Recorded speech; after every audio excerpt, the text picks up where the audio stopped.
Welcome to the Fantasy Audiobook. Marvels, Magic Master, and I have clones all over the world of magic. Chapter 41. Yes, the iron wire is George's trump card for controlling the flying broom. Whether the flying broom flies well or not mainly depends on whether the wizard is proficient in operating the flying broom. By wrapping a circle of iron wire on the flying broom, in addition to relying on magic to control the flying broom, he can also use magnetism to make more detailed adjustments, double protection. In fact, with the weight of his clone of dozens of kilograms, the magnetism alone can fly, but it is not as fast as the flying broom. This operation is also used on his magic wand. There is a circle of iron wire at the end of his magic wand. The purpose is to be able to summon it back instantly after the magic wand is out of hand. Hold the broom steady, rise a few feet, then lean forward slightly and fall vertically back to the ground. Listen to my whistle. 3, 2, 1. As Ms. Hooch whistled, the little wizards all stomped their feet and flew into the air on their flying brooms. However, most of them were not very stable after flying in the air, and they maintained it carefully one by one, but there were also some who flew very well and quickly because they had experience, such as Ginny. Ginny, very good, you fly quite well. Ginny's outstanding performance soon attracted Hooch's attention, and he couldn't help but praise her loudly, ready to give Gryffindor extra points, but she was soon interrupted by a cry of surprise. Turning her head to the right Slytherin side, her face suddenly showed an incredible look. Oh, Merlin, this is the starfish hanging upside down, the Wollongong, Z-shape flying technique, the sloth hugging the tree rolling, and the Wonski feint. This is impossible. What did she see? She saw George, the star of Slytherin, who actually used a difficult Quidditch move that only world-class Quidditch players can master. Like the starfish hanging upside down, it is a move that only top flying broom goalkeepers can do. When the quaffle is about to enter but there is no time to defend it, immediately hang upside down on the broomstick with one foot and block the quaffle by spreading your limbs. Wollongong, Z-shaped flight is a superb technique for the chaser to move forward at high speed in a zigzag shape to confuse the opponent's chaser. Sloth hugging tree roll. When the bludger attacks, the player hangs on the broomstick, holds the broomstick handle tightly with both hands and feet, and quickly rotates the broomstick to bounce the bludger like a drill. Wronski feint. The seeker pretends to see the snitch far below and rushes to the ground, asking the opponent's seeker to imitate him. But the former stops diving when it is about to hit the ground, so that the opponent has no time to react and hits the ground and feints. This move requires the seeker to have extreme control over the broomstick. If you learn any of these 4 moves, you can apply for any position of seeker, chaser, beater and keeper in the national Quidditch team. Even she couldn't do all 4 moves smoothly, let alone use the sweeping series broom used for school teaching. You should know that the sweeping series broom used for school teaching has a history of several decades. It is natural to fly in class, but if the speed is too fast, it will tremble and be difficult to control. However, look at George, not only can he control it, but he can also do these 4 difficult classic moves. Slytherin plus 20 points, you can practice freely. George, come with me. After George landed smoothly, Huochi shouted excitedly, walked forward and pulled George towards the castle. Is this really your first time riding a flying broom? She asked incredulously as she walked. George pretended to be a little shy and nodded. Is it impossible to ride where I live, but I have read some books and related introductions about Quidditch. He knew his plan was successful. With the strength of his body and the stable control of the flying broom by magnetism, he could do ballet and Thomas turns on the flying broom without any problem, not to mention the 4 moves just now. Oh, really? This is incredible. Hooch was a little incoherent after hearing George's answer. In the office of the Dean of Slytherin, Snape was sitting on a chair writing his research experience on the newly created potion. He was suddenly disturbed by the urgent knock on the door. He couldn't help but frown and waved his wand to open the door. Ms. Hooch, is there something so important that you need to be so anxious? Seeing that the visitors were Hooch, the flying class teacher, and the most outstanding student in his college, he relaxed his brows a little. Hooch excitedly pushed George in front of Snape. Professor Snape, your Slytherin has a Quidditch genius that is rare in 1,000 years. You can't believe it. He used it the first time he rode a flying broom. Is everything you said true? After hearing Hooch's words, Snape, who always had a blank expression, became calm. As the dean of Slytherin, he had a very deep affection for Slytherin College. He had always been upset about Slytherin's loss to Gryffindor last year, especially Gryffindor with Harry. If George really had such a strong flying broom talent, then Slytherin would not lose again in the next 7 years. I'm not old enough to be dazzled, and many children in your college saw it. Hooch seemed a little angry at Snape's questioning. Snape said quickly, I'm not questioning you, I'm just a little surprised. He turned his head to look at George, revealing a smile that was uglier than crying. George, you're very good, always very good. I will personally arrange for you to join the Slytherin Quidditch team on Saturday. Gryffindor can make an exception, and so can we Slytherin. Professor, I don't really want to join the Quidditch team. George pretended to be a little embarrassed and replied. Hearing George's words, Hooch and Snape were both stunned, and then asked almost at the same time. Why, joining the Quidditch team is the dream of every little wizard, and George has such a high-flying broom, he is simply a natural Quidditch player. George looked up at Snape and coughed. It's like this, because compared to Quidditch, I prefer to study magic, especially defense against the dark arts, and Professor Lockhart's defense against the dark arts class is so I need more time to study by myself. But after joining Quidditch, I must train frequently, so I don't have enough time. Alas, self-study is still difficult. Quote, what you said makes sense. Compared to Quidditch, learning magic is the foundation. Lockhart is indeed a fool. Snape couldn't help but fall into deep thought after hearing this.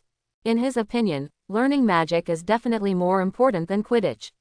He doesn't have much interest in Quidditch. As the dean, he naturally hopes that Slytherin can win the Quidditch Cup. So, if you join the Slytherin team, I will try my best not to ask them to train with you. In the future, I will take half a day every weekend to help you with the defense against the dark arts course. If that's the case, then there's no problem. Hearing Snape's answer, George nodded without hesitation. He went around in such a circle for this purpose. Lockhart could only learn the Oblivion Charm, but everything else was a mess. For dark magic, he still had to ask Snape. And he was tutoring alone once a week, which was equivalent to him becoming Snape's closed disciple. As time went by, and his relationship came to an end, it was not impossible for him to become a foster father directly. A person is shameless and invincible. In order to improve his strength, it is not impossible to have a foster father. Seeing George agreeing so readily, Snape was stunned for a moment. He felt like he was being tricked for some reason, but after thinking about it, it didn't seem to matter. There was a genius in his college, and he was willing to be more partial. When the notice reached Snape, Hooch took George back to the lawn outside the castle. As soon as George came back, he was surrounded by the little wizards, asking what he was taken to by Ms. Huo-Chi. He didn't hide everything about this. He directly said that he met Dean Snape and was admitted to the Slytherin Quidditch team, but he didn't mention tutoring. This answer naturally made the little wizards explode. The little wizards in Slytherin were immediately elated, while the little wizards in Gryffindor were a little depressed. I thought I could beat him in the broomstick class, but I didn't expect to lose even in this aspect. Ginny looked at George, who was surrounded, and sighed. Colin on the side was not frustrated at all, but raised his camera and took photos. No way, he is George, and he works really hard. I heard that he is the last one to leave the common room every night, and he is also our friend. You're right, at least it's George, not anyone else. Ginny also had a smile on her face. George is not just a little better than them, but he crushes them in all aspects, and he works so hard, it's hard to make people jealous. After the flying lesson, looking at the back of George walking to the auditorium with other little wizards, Ms. Hooch put away all the broomsticks with her wand and couldn't help but murmured. No, I have to talk to Bagman about this. Maybe we can reverse our position in international Quidditch these years. Ludo Bagman, now the director of the Department of Magical Sports and Sports of the British Ministry of Magic, is also a senior on the Quidditch team she met before retiring to teach at Hogwarts. In recent years, the English Quidditch team has almost suffered repeated defeats, and is almost at the bottom of the international Quidditch team. If a once-in-a-millennium talent like George joins the team, it might be possible to reverse the current situation of the English Quidditch team. As for George being still young and still in school, recently, a fifth-year student at Durmstrang Academy of Magic named Victor Krum was admitted to the Bulgarian Quidditch team because of his genius as a seeker. Naturally, George can do the same. She felt that George's talent in Quidditch was definitely above that of Victor Crumb. George joined the Slytherin team, which just in time for Bagman to come and watch this year's Hogwarts Quidditch match. In the evening, the news that George was admitted to the Slytherin team as an exception spread throughout the school, including the difficult moves he used in flying lessons. Many young wizards who are obsessed with Quidditch know those well-known moves very well. This also raised George's reputation throughout Slytherin and the entire school to a higher level. The senior Slytherins spoke to him more politely. Of course, not all Slytherins were happy about this, such as Malfoy, who had just made his father spend a lot of money to join the team. But apparently there was nothing he could do except sulk. Time soon came to Saturday. Early that morning, George was called over by Snape, who wanted to give George extra lessons. Make-up classes every Saturday morning, which is what he promised George. What I'm teaching now is the repel spell. This spell is a basic spell, but don't underestimate the basic spell. As long as it is used well, the basic spell can also exert greater power than the high-level spells. Just like this repelling spell, if used well, it can even repel the fire dragon. Under Snape's strict but detailed guidance, George truly gained a deeper understanding of dark magic and magical combat. He used to think that Avada's gnawing big melon and the severe fire curse should be the most powerful curses.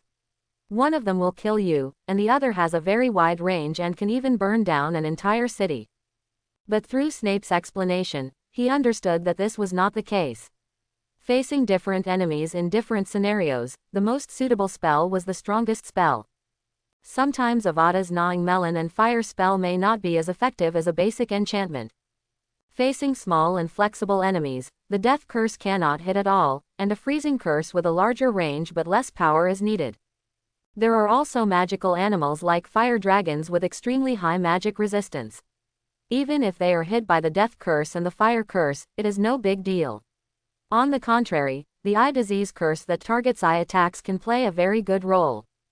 The same is true for the knockback spell, because it uses magical power to form a forward physical air pressure attack in front of you, so even if you have high magic resistance, you are not immune. A repelling spell like that used by a master like Dumbledore could really send the fire dragon flying away. In the afternoon, Snape personally took George to the Quidditch pitch outside the castle. However, there seemed to be not only the Slytherin team but also the Gryffindor team on the court at this time, and something was obviously not right. The members of the Slytherin team were all paralyzed with laughter. Captain Flint was laughing so hard that he couldn't stand upright, using his new broom to support himself. Malfoy was on all fours, beating the ground with his 2 fists. On the other side, all the members of the Gryffindor team gathered around Ron, as well as Hermione and Colin, who was holding a camera to take pictures. At this time, Ron was spitting out big shiny slugs. "What's going on?" Snape asked grimly. Seeing Snape's appearance, the Slytherin players immediately stood up straight in fear. Captain Flint hurriedly said, "Dean, I came to the stadium with the note you approved, but Wood was unwilling to let it go." Their second year Ron Weasley took the opportunity to attack Malfoy, but he failed to use the spell and it rebounded on him. Quote, "Today the court belongs to the Slytherin team. Ron Weasley used magic to attack his classmates in school. Gryffindor deducted 10 points. Snape gave the punishment expressionlessly, and then after seeing Harry, who was in charge of Ron, he immediately added with disgust, "Potter, you are right next to Ron. Why don't you stop him? Do you think that if he makes a mistake, you will be better?" Another 10 points from Gryffindor. Harry, who was already unhappy because Gryffindor was deducted points, was stunned when he heard Snape's words. George couldn't help but twitch when he saw this. To be honest, he really sympathized with Harry. "But there is no way. Who makes you not Harley? Professor Snape, we have booked the entire Quidditch pitch in advance, and it was because Malfoy called Hermione a mudblood that Ron attacked Malfoy." Facing the terrifying Snape, Wood and others did not dare to refute even if they were angry, but Harry was unwilling to give up. Snape's eyes became even more severe when he heard this. "How dare you lie? Malfoy, did you call Hermione a mudblood?" At this moment, George suddenly spoke before Malfoy and asked. Malfoy felt that with Snape around, Wood and the others did not dare to be presumptuous. They held their heads high and said proudly, "She is a mudblood. Hogwarts should not accept a mudblood as a student. It's not up to you to decide who Hogwarts accepts as students. Upon hearing Malfoy's remarks, Snape immediately turned his head and scolded him sternly. You must know that his favorite witch, Harry's mother, Lily Evans, was also a child born into a Muggle family. Seeing that his goal was achieved, George retreated calmly. Malfoy was obviously frightened by Snape, who had always been tolerant of him, and quickly shut up. Snape looked at Harry again. Cancel the deduction just now, but Potter, because you contradicted the teacher, Gryffindor will be deducted 5 points for this. Harry wanted to retort, but Hermione grabbed his arm. Just now it was deducted 20 points, now it is only deducted 5 points, which is much better. Vomit. At this moment Ron opened his mouth, and a bunch of slugs came out of his mouth again. The curse stops immediately. George stepped forward and waved his wand, and a blue magic beam hit Ron, and the slug in Ron's mouth disappeared immediately. During the tutoring session, Snape said that if you encounter a black magic that you don't know about counter spells, you can try the universal breaking spell first. Now that I've tried it, I didn't expect it to work. Thank you, George. Ron, who returned to normal, immediately thanked him. Harry and Hermione also nodded towards George. They knew that if George hadn't talked too much just now and tempted Malfoy to tell the truth, Gryffindor would have been deducted 15 more points. George blinked quietly, then stepped back to Snape. I want to try the universal breaking spell I just learned. Snape heard this and said calmly. George helps his classmate with the treatment, Slytherin gets 5 points. The heads of the little wizards of the Slytherin team, which had just been drooped, were raised again. Okay, this is over. Next, the Slytherin team will train 2 new players. You can leave. After hearing Snape's words of chasing people away, Wood immediately led everyone out of the Quidditch pitch. However, after leaving the stadium, Harry, Ron and Hermione quietly returned and hid in the audience stand to take a peek. They didn't want to peek at the Slytherin team's information, but simply wanted to know who would be the new Seeker, George or Malfoy. They found out yesterday through Ginny that George was going to join the Slytherin team. At that time, they thought that George must be Slytherin's Seeker, just like Harry last year, but today they learned that Malfoy had already become Slytherin because his father was the owner of the team and had changed to the latest Nimbus 2001. New Seeker. So they are worried that George's joining the team may not go smoothly. You should all know about George. He can use a teaching broomstick to perform difficult moves that are difficult for players on the international Quidditch team to perform. So I decided that he would be the team's new Seeker. Quote. After Wood and others left, Snape began to announce George's position on the team. When Malfoy heard this, his expression suddenly changed. Dean, we agreed that I would be the new Seeker. You promised my father. Durian Pusey and Terence Higgs have withdrawn from the team to focus on their studies. Malfoy, you will serve as the new Chaser. Snape replied without hesitation. This was the arrangement he had thought of last night. Little Malfoy does have a good talent for flying broomsticks, and his father's generosity has greatly improved the strength of the Slytherin team. Then it is very reasonable and in the interests of Slytherin to replace Terence Higgs, who lost to first-year Harry in terms of strength, and let little Malfoy take over. And now that there is a broomstick genius like George, the most important position of Seeker will naturally be given to George. However, after all, little Malfoy brought a lot of value, so he replaced the dispensable chaser Adrian Pusey. Dean, I don't agree. I want to be the Seeker to compete with Potter. Malfoy immediately shouted. Now everyone knows that he is going to be the Seeker of the Slytherin team. If it were replaced by George, everyone would be in a big loss. And he always wanted to overpower Harry. Only the same Seeker had hope. Dean, you know George is friends with Harry and has a good relationship with the people in Gryffindor. If you let him be the Seeker, he will definitely give Harry a try. Malfoy, do you think we Slytherin wizards can't be friends with Gryffindors? At this time George walked in front of Malfoy. I think let alone friends, as long as it's suitable, it's not impossible to find a Gryffindor which is my wife in the future. We are all wizards from Hogwarts. It is normal to compete with each other, but it is unreasonable that we cannot be friends or lovers just because we are from different colleges. Who stipulates that only people from one college can be friends and can be married? Quote. The other members of the Slytherin team were all shocked when they heard George's bold remarks. They thought that George would be severely reprimanded by Snape next. Dean, You see, what I said was right. If George was a seeker, he would definitely let Harry go. He actually wanted to find a group of mudbloods from Gryffindor as his wife. A wizard from Slytherin wants to find a wizard from Gryffindor as his wife. This is simply the biggest joke I have heard today. Shut up, upside down. Snape cast a spell with an ugly face and hung Malfoy upside down. Either be a chaser or get out of the team. Little guy, fight me. Quote. George's mouth slightly raised when he saw this. He just said that deliberately to draw out Malfoy's words. Malfoy didn't know that the biggest pain in Snape's heart was that because he was sorted into different colleges and because he was proud of his Slytherin status, he said some excessive words, which led to Lily being snatched away by Potter. Malfoy's words were simply a slap in Snape's face. Dean, I think Malfoy doesn't seem to be convinced. How about this, let's have a competition. Whoever grabs the golden snitch first will be the Slytherin seeker. Quote. He wanted to make Malfoy convinced and never dare to provoke him again in the future, and establish his position in Slytherin. The golden bell fell. Quote. With a wave of his wand, Snape put Malfoy down. Malfoy's parents had a close relationship with him. In addition to being Death Eaters, they were also classmates. He almost became Malfoy's godfather. So if Malfoy hadn't always hurt his heart today, he wouldn't have been so strict with Malfoy. Okay, let's have a game. The winner will be the seeker and the loser will be the chaser. Quote. This is the golden snitch. When I let it go, it will fly at high speed in the stadium. Whoever catches it first will be the team's seeker. Captain Flint, who is suspected to have troll blood and is taller than Snape, explained with a walnut-sized, golden metal ball with a pair of small silver wings. Okay, let's start now. Flint let go, and the golden snitch flew out at a super fast speed, and Malfoy and George followed closely behind. The golden snitch is very fast and very flexible.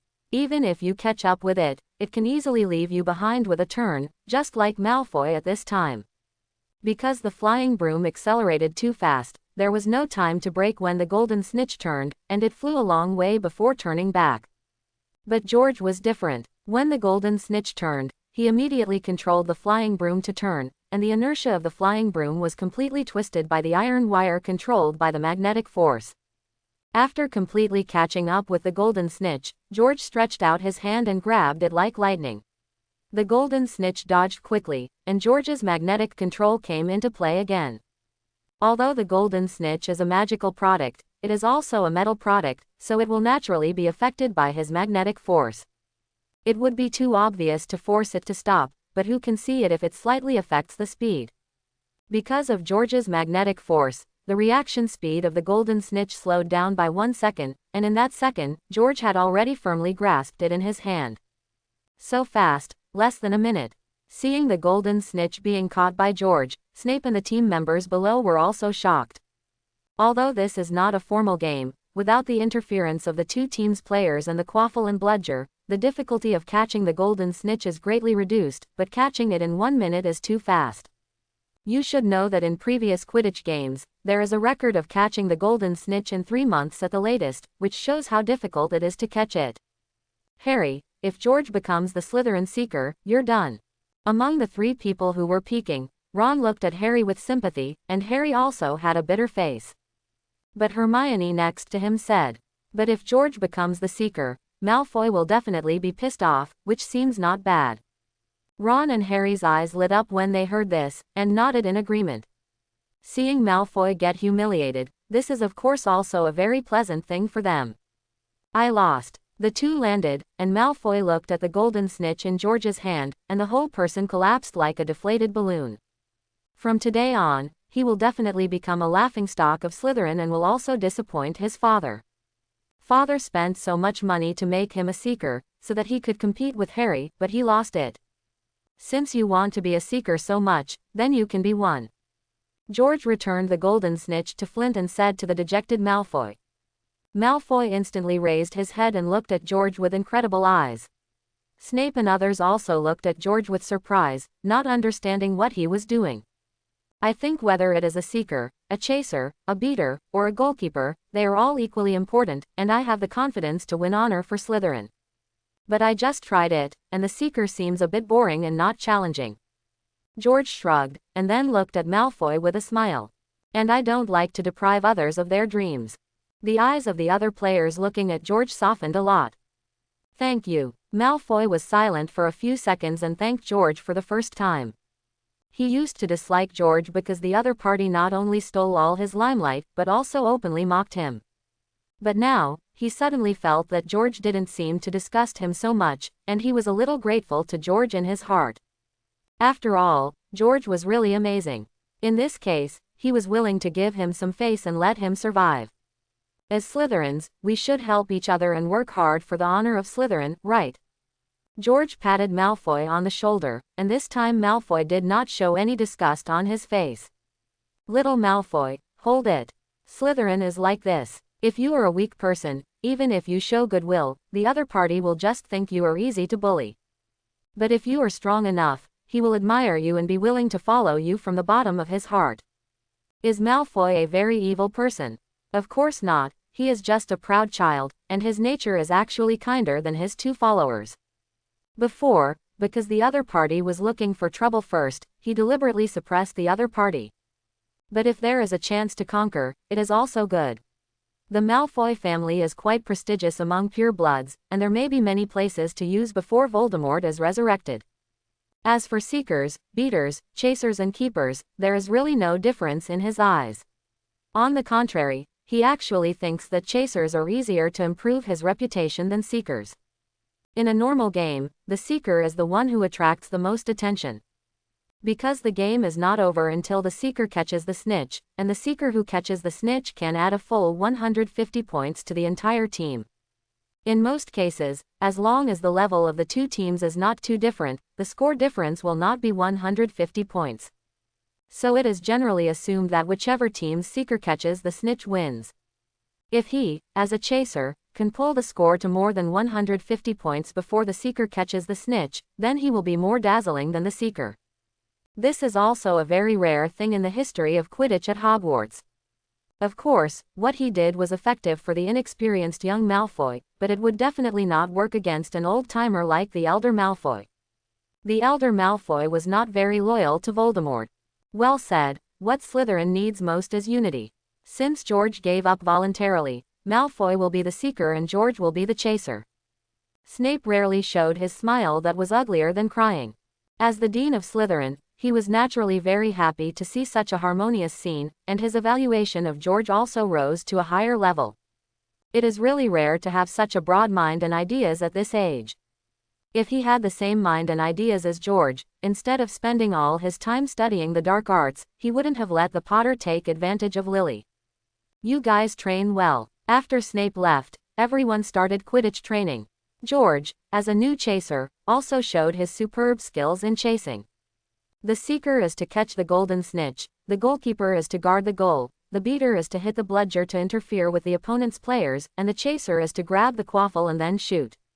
This shot can be made with hands, feet, or a flying broom, as long as no magic is used. George's physical fitness is comparable to that of Captain Flint, who has the blood of a troll, but because of his body, he is much more flexible than him, plus he has absolute control over the flying broom. So basically, from grabbing the ball to dodging, to shooting, it is all done in one go. After joining the Slytherin team, George's life began to calm down. Daily score sweeping, daily study and research of magic, daily going to the library to scan books, improving his understanding of magic, and daily chasing teachers of various subjects to ask magic. As for Quidditch training, because of his superb skills, Snape allowed him to go less. As time went by, his magical knowledge and magic level also grew rapidly. He had almost mastered the first-year spells and began to learn the second-year content in advance. More than 2 months passed in a flash, and time slowly came to October. The weather began to get colder, and many little wizards caught a cold. Fortunately, the school doctor Ms. Pomfrey made a kind of stimulant. After drinking it, smoke would come out of the ears for several hours, but the effect was also immediate, and the cold could be easily cured. George sat by the window in the library, reading a book quietly at this time. It was drizzling outside the window, and from time to time, little witches in the library would look up and secretly look at him. With the rich meals at Hogwarts in the past few months, he is no longer as thin as before. It's time, you can go back. The thin and old librarian, Mrs. Pants, stood up and said to all the young wizards who were still reading in the library. George looked at the time. It was already 8 o'clock in the evening, and the library was about to close. He borrowed the books he had not finished reading, left the library, and planned to go back to the Slytherin common room to continue reading. At the same time, it was 8 o'clock in the morning in the Marvel world, and George's body had already ridden a motorcycle to the Bronx. Tony Stark has been kidnapped for almost 3 months, and it is estimated that he will escape back soon. In the past 3 months, Leon has completely turned the Cheble family into the Leon family. So the previous plan should also be prepared.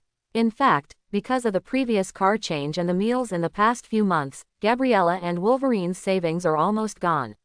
He really needs to make money, and the children are in urgent need of school. These children in the laboratory have been trained to be killers since childhood. They have never received normal education and lack common sense.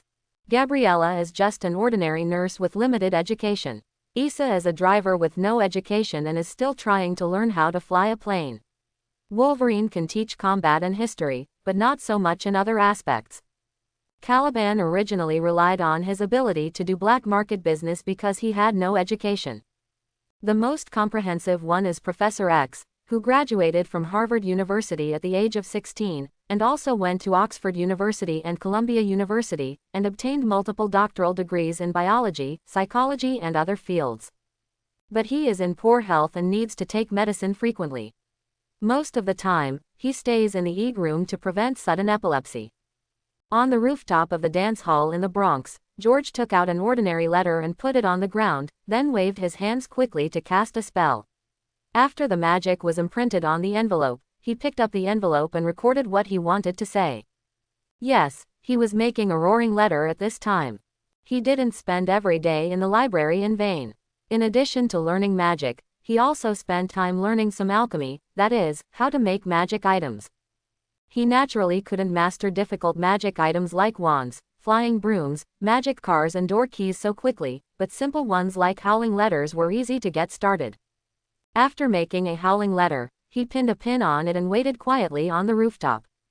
About half an hour later, the triumphant Leon, holding a cigar, walked out of the dance hall with a group of younger brothers and got into the extended Lincoln parked at the door.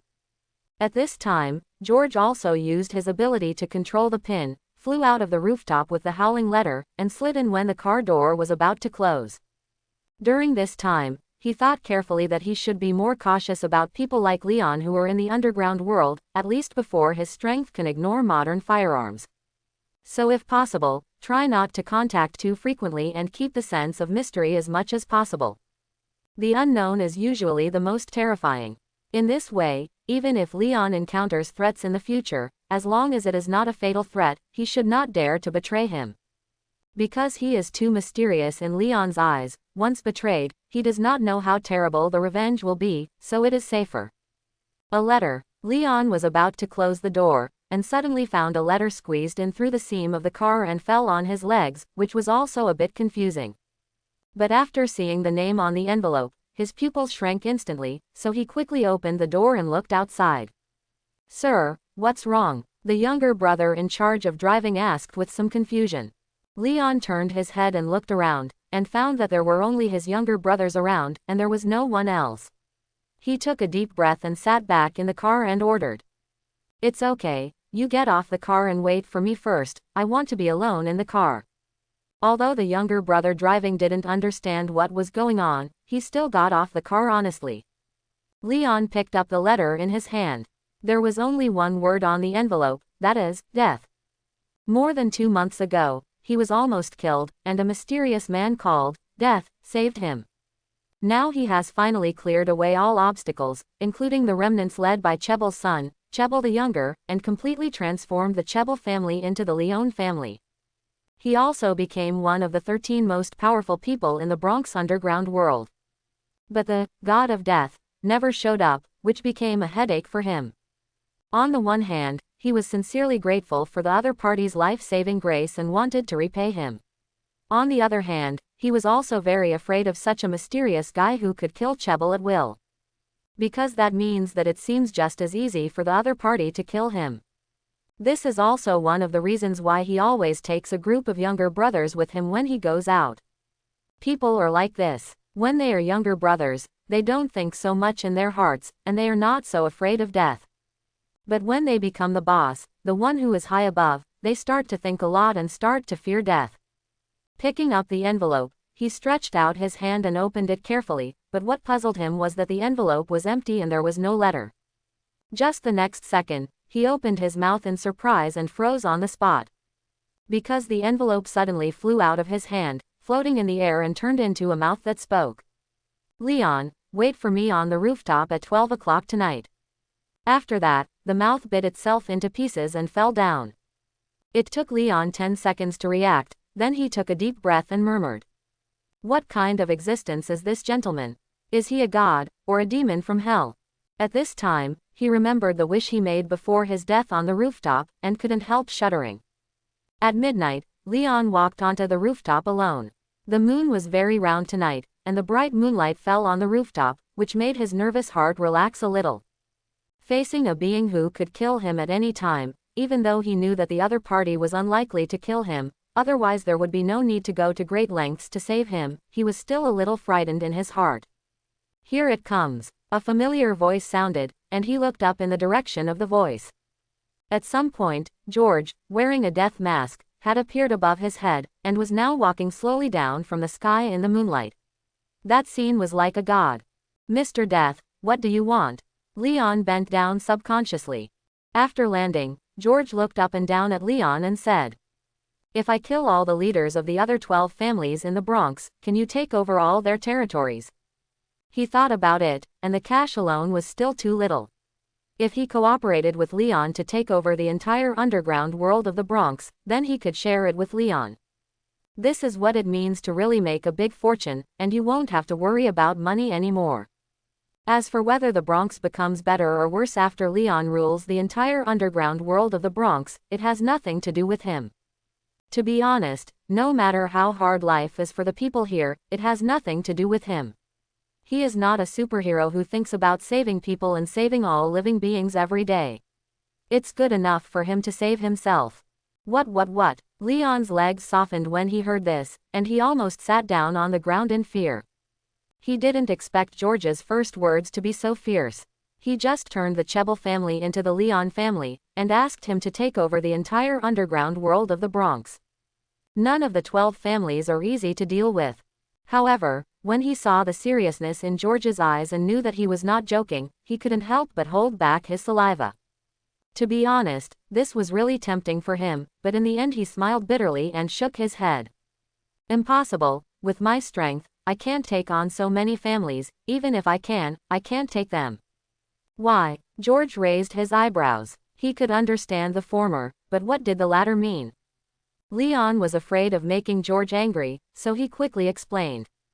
You may not understand that the reason why there are 13 families in the Bronx is that it was decided by King Jinping, the king of the entire American underground world. Even if you kill all the people in their 12 families, I can't take over all their territories. In the end, there will be 12 new families to replace the previous 12 families. Jinping will not allow a family that affects his status to appear in the Bronx. Jinping, what if you kill him? George frowned slightly. He knew Jinping, but he didn't expect Jinping to have such a great influence on the underground world. Even the number of families in the Bronx was controlled by Jinping. But Jinping was an ordinary person after all. Even if his physical strength was close to the human limit, it would not be too difficult for him to kill the other party. The main thing was that it was not easy to find the other party. Hiss. Hearing George say that killing Kingpin is as easy as killing a chicken, Leon couldn't help but take a breath. Well, even if you kill Kingpin, it won't work. This matter is not that simple. Once Kingpin dies, the whole underground world will be in chaos. At that time, the major families will inevitably fight, not only in the Bronx, but also in other places. More powerful families. With my strength, it is impossible to protect the entire Bronx, and even the current territory may be threatened. Then forget it. George felt that what Leon said made sense. Unless he cleaned up the entire underground world in the United States, Leon might be killed one day when he was away. And he didn't have the time and energy to do that. Doing so would inevitably attract the attention of major organizations and forces, which would also go against his original intention. Making money just to have more time to settle down and study magic, spending a lot of time and energy on clearing the underground world would be putting the cart before the horse. Then, just solve one family and swallow up his territory and property. Is there any problem? George spoke again. This time, Leon did not refuse immediately, but thought for a few seconds and replied. If it is just one family, there is no problem. I will divide some of it to support a small family. As long as the number of 13 families remains unchanged, Jinbing will at most send someone to reprimand them. This kind of thing has happened in the Bronx before. The 13 families jointly manage the Bronx. There are many cases of fighting for interests. It is not uncommon for small families to defeat large families. For such a fight, Jinbing has always been happy to see it happen. On the contrary, if the 13 families are of the same blood, it is not what Jinbing wants to see. Okay, then you provide a family that doesn't get along with you. In the next few days, I will let their leaders die accidentally. At that time, you will take over their territory with people, and the benefits will be divided equally in the future. George nodded. Since it is impossible to wipe out all 12 families, then destroying one and taking all the benefits will definitely be a lot. At least it should be more than his previous plan to just rob the cash of the 12 families. The Carlson family, their territory is right next to us, and they often have friction with us. This time, they took advantage of the internal fight between me and Little Chebble to rob us of a lot of our territory. I originally planned to fight with them and take back those territories. If their leaders suddenly die, then I am confident that I can take over all their territories. At this time, Leon's expression became a little excited. Let alone a 50-50 split of the benefits, even if it was all given to George, he would have no objection. You know, George did save his life, and during this period, the Carlson family took advantage of the fire to rob him, and he lost several brothers who had a good relationship with him. Originally, he had no intention of letting the other party go. It's just that now, after experiencing the internal fight, the strength is much weaker than before, and it is definitely impossible to fight, and at most it will disgust the other party. But now it's different. This mysterious Mr. Death is willing to take action, so this revenge can definitely be avenged. Collect the intelligence of this family, and I will come to get it tomorrow night. After leaving a word, George jumped off the rooftop and disappeared into the darkness. Although it was a little different from his original plan, the result was not too bad. He is not a god, and it is impossible for him to calculate everything. Even if he has many advantages in intelligence, some mistakes are inevitable. But he thinks this is also normal. If the plan changes, then make a new plan. The important thing is that he must have the ability to change the plan calmly and still achieve the goal smoothly. So in the final analysis, strength is the foundation. With strength, even if the world is in chaos and completely deviates from the plots he knows, it is no big deal. It seems that we can't give up on Tony Stark. After leaving the rooftop, George did not return to school, but rode his beloved scooter straight to Manhattan, because he decided to find time to go to the Middle East to rescue Tony. Before, he considered that taking Wolverine to rescue Tony might attract the attention of S.H.I.E.L.D., and it is better to rely on oneself than on others.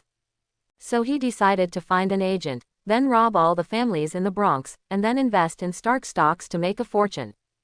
But now the situation has changed, and he has thought about it carefully during this period of time, and he thought of a problem that he had ignored before. That is, can Tony Stark really escape by himself? If it is a movie universe, there will be no problem, but this is not a movie universe. There are mutants such as Wolverine and Professor X here. I don't know which Marvel universe it is. If Tony Stark fails to escape and dies in that cave, he will lose all his money. How to ensure that buying Stark stocks will definitely make money? He felt that it would be safest if he went to the Middle East in person, rescued Tony Stark, and then immediately asked Leon to use all his cash to buy Stark's stocks. As for the problem of being discovered by S.H.I.E.L.D., he had also thought about it. He was no longer the same as before, only knowing how to open the lock, not developing much ability, and bringing a group of cumbersome novices with him. Now, he had Leon, the boss of one of the 13 families in the Bronx, as a partner, who could easily create a real identity for him as a disguise. The magnetic force had been developed to the point where it could deflect sniper bullets for long-range sniping, and he had mastered all the spells for the first grade, as well as some spells outside the textbook. Therefore, he could go to the Middle East alone to rescue Tony Stark without being discovered by others. If possible, he could also find Tony Stark to cooperate secretly, so that he would have partners in both the black and white worlds, and many things would be easier to handle in the future. Tony won't die so easily. The military has not given up searching for Tony until now. And even if Tony really has an accident, Stark Group has the best engineers in the world, and our weapons are still the best in the world. So don't worry about the future of Stark Group, please believe us. In the most upscale banquet hall in New York, Obadiah Stane stood on the podium of the banquet, talking endlessly about saving the stock price of Stark Group. After the banquet, he sat in a luxury car driven by his bodyguards on the way to his Long Island villa, and couldn't help cursing.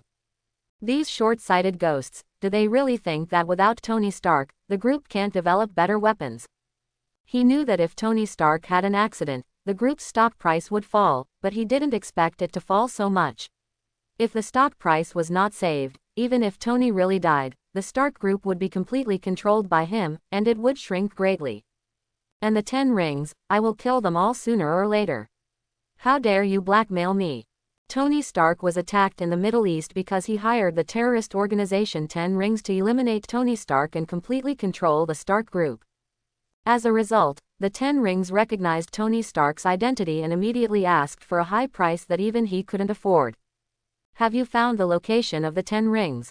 Boss, we can only lock on the desert near Baghlan province in Afghanistan, but it will take another half a month to find the specific location in the desert. The bodyguard who was driving replied. After determining the location, send someone to kill Tony and the 10 Rings together. Obadiah Stane's eyes were full of viciousness. Dare to threaten him, then die. Okay, here comes the work. At this time, George saw Obadiah Stane's car coming from a distance with a telescope, and immediately landed beside the road, and then began to chant to the ground. Quickly soften. A blue magic beam hit the ground, and the originally hard ground immediately began to soften and collapse. When Obadiah Stane's high-speed car passed here, it was directly flipped out because of the collapse of the ground, and fell on the side of the road, sliding for a long distance. After investigating for a few days, he knew that this road was basically the only way for Obadiah Stane to go home, so he squatted here. As for why he didn't squat at his home, it was mainly because he wanted to create a car accident to hospitalize Obadiah Stane, which would also reduce the stock price of Stark Group. Secondly, because there were many bodyguards in Obadiah Stane's villa, it was still a bit troublesome for him to obtain intelligence without being noticed. Walking to the overturned car, Obadiah and the bodyguard inside were obviously seriously injured and were trying to unbuckle their seat belts and crawl out. Good evening, Mr. Obadiah. George squatted on the ground and waved to the two people inside with a smile. The bodyguard was very alert and immediately gave up, unbuckled his seat belt. Instead, he took out the pistol from his waist and was about to shoot George. However, George was prepared and had already started to prepare magic on the way over. Fainted. A blue magic light hit the bodyguard one step ahead of time, and the bodyguard fainted with his head tilted. Seeing this, Obadiah's pupils shrank, and he quickly said, "No matter who asks you to kill me, I will give you 10 times more than him. I am a little tempted, but I am not here to kill you." George smiled and looked at Obadiah, while activating his psychic ability and casting a spell. Legislatives. A month ago, he had asked the Legilimency Master Snape about the magic of Legilimency, but Snape did not agree to teach him at that time, thinking that it was too early for him to learn this magic. And such a difficult magic is not something he can master now. In order to learn this magic, he lied that he was a natural Legilimency who could read people's thoughts when they were not on guard, and could communicate with magical animals, so he wanted to learn this magic in advance to better control his abilities. After some verification, it was confirmed that he seemed to be a natural Legilimency, and Snape was finally willing to teach him the Legilimency spell. Although after a month of practice, he could only use this spell in a preliminary way, but with his second-level psychic ability, he could already forcefully read a person's mind. Especially when he was afraid. "Tell me, where is Tony Stark?" 2 sharp blades flew out from George's sleeves and hovered between Obadiah's eyes. Otherwise, you will soon lose your eyes, then your ears, and finally your life. I don't know what you are talking about. How do I know where Tony is? If I knew, I would definitely find someone to rescue him. When he disappeared, the group's stock price plummeted. Obadiah explained with a look of horror on his face, and there was no flaw in his expression and tone. If George hadn't used legilimency and telepathy at the same time to read Obadiah's mental activities, he would have been deceived. Even when his life is threatened, he can still act so realistically. This guy is not a bad guy. Also, if he was kind, he wouldn't have tricked Tony into playing tricks, and he wouldn't have wiped out all the people from the Ten Rings gang. In the desert near Baghlan province in Afghanistan, it seems you don't know the exact location. Stopping legilimency and telepathy, George frowned. He originally thought that Obadiah would know the location of the Ten Rings gang's lair, but it turned out that the other party had also been looking for it and only found a rough idea. How do you know? Hearing George's words, Obadiah was stunned. And George was too lazy to explain to him anymore, raised his hand and started to cast a spell on Obadiah. Everything is forgotten. This is the only spell he has learned from Lockhart in the past 3 months. Although it cannot be used as powerfully as Lockhart, it can still be done by simply erasing a small section of ordinary people's memories. After casting the forgetting spell on Obadiah, he also cast it on the unconscious bodyguard. After settling all this, he left on his motorcycle that had been parked on the roadside for a long time. Not long after George left, the bodyguard and Obadiah woke up leisurely, but they only remembered that the car had overturned, and then they fainted, but they had no memory of George. I'm going to fire you, loser. Call someone to rescue us immediately, and block the news immediately so that the outside world won't know that I was in a car accident. The next day, the news about Obadiah's injuries in the car accident was reported by those omnipotent New York reporters. Of course, these reporters also have to thank the kind person who put this breaking news on their desk. Executive CEO Tony Stark disappeared, and the main person in charge, Obadiah, was injured in a car accident. The share price of Stark Group suddenly fell to the bottom. However, as the world's largest group company, these are influential, but not fatal. It is just the difference between making more money and making less money. It's not easy to find someone in such a big desert. At the entrance of Hogwarts Castle, George looked at the snowflakes falling outside. After thinking for a moment, he turned and walked towards the Defense Against the Dark Arts office. It seems that we need to go to the restricted book area to look for it. If you want to find traces of Tony Stark in the desert, even if the desert is not very big, it is still not an easy task. So he needs a magic that can find people. He has not seen this kind of magic in the normal bookshelf area of the library. He can only go to the restricted book area to see if there is any. Normally, many wizards' spells are inspired by the abilities of magical animals, such as the legilimency spell, which was developed based on the cat and leopard who was born with legilimency. He didn't believe that no wizard had developed the magical tracking technique of the owl, and he remembered that Newt was very good at tracking magic and could even recreate the scene at that time. Tonks once mentioned during dinner that she was practicing a tracking spell to hunt down criminal dark wizards. But since there is a tracking spell, there will be an anti-tracking spell. He remembered that Sirius was proficient in anti-tracking spells. Aurors could not lock Sirius's position at all, and even owls could block it. But people in the Marvel world don't know how to counter tracking spells. As long as he can master a tracking spell, he can quickly find Tony Stark in the desert. To enter the Forbidden Book area, you need a teacher's approval note. Other teachers, even Snape, who currently values him the most, would not be able to give him an approval note to enter the restricted book area. After all, there is too much dangerous black magic and dangerous magic knowledge. If one is not too greedy, he may go astray and hurt himself. So he could only go to Lockhart, a teacher who could easily get approval slips with just a few compliments. Sure enough, because he had deliberately built a close relationship in the past few months, he got the approval slip to go to the restricted book area with almost no effort. Go, but don't mess with the precious magic book inside, or I won't let you go. Mrs. Pants looked at Lockhart's approval note in George's hand, frowned, and let him into the restricted book area with a warning. Compared with the thousands of magic books outside, there are far fewer books in the restricted book area, but they are arranged more neatly. It is obvious that few people come in to read. George skipped the books that recorded seductive black magic and began to look for the magic books that recorded tracking magic. It wasn't that he didn't want to read it, but the moment he entered the forbidden book area, his telepathy told him that someone was secretly watching him. If his prediction was correct, the person spying on him was most likely Dumbledore, perhaps using some kind of magic he didn't know, or a magic item. Ever since Voldemort found information about Horcruxes in the Forbidden Zone, it is understandable that Dumbledore has paid special attention to the Forbidden Zone and implemented some surveillance measures to prevent similar situations from happening again. As long as he doesn't touch dangerous black magic books, it won't be a big problem. After learning the tracking spell, if he is asked, he can just use the excuse of finding his biological parents to fool him. When Dumbledore is not in school, it won't be too late for him to go to the forbidden book area to learn those black magic. Found it. After searching for a while, he really found a magic book called 8 Ways to Find Lost People. After flipping through it, he found that it actually recorded 8 different tracking spells. There are tracking spells that will show arrows after casting the spell, tracking that will show footprints after casting, and advanced tracking like newts that will even reveal the shadow of the person. The most powerful one is the tracking involving time magic, which can directly go back in time to see what happened in the past, so as to know everything the person being tracked did. However, since this tracking technique was created, there is no record of any wizard who has learned it.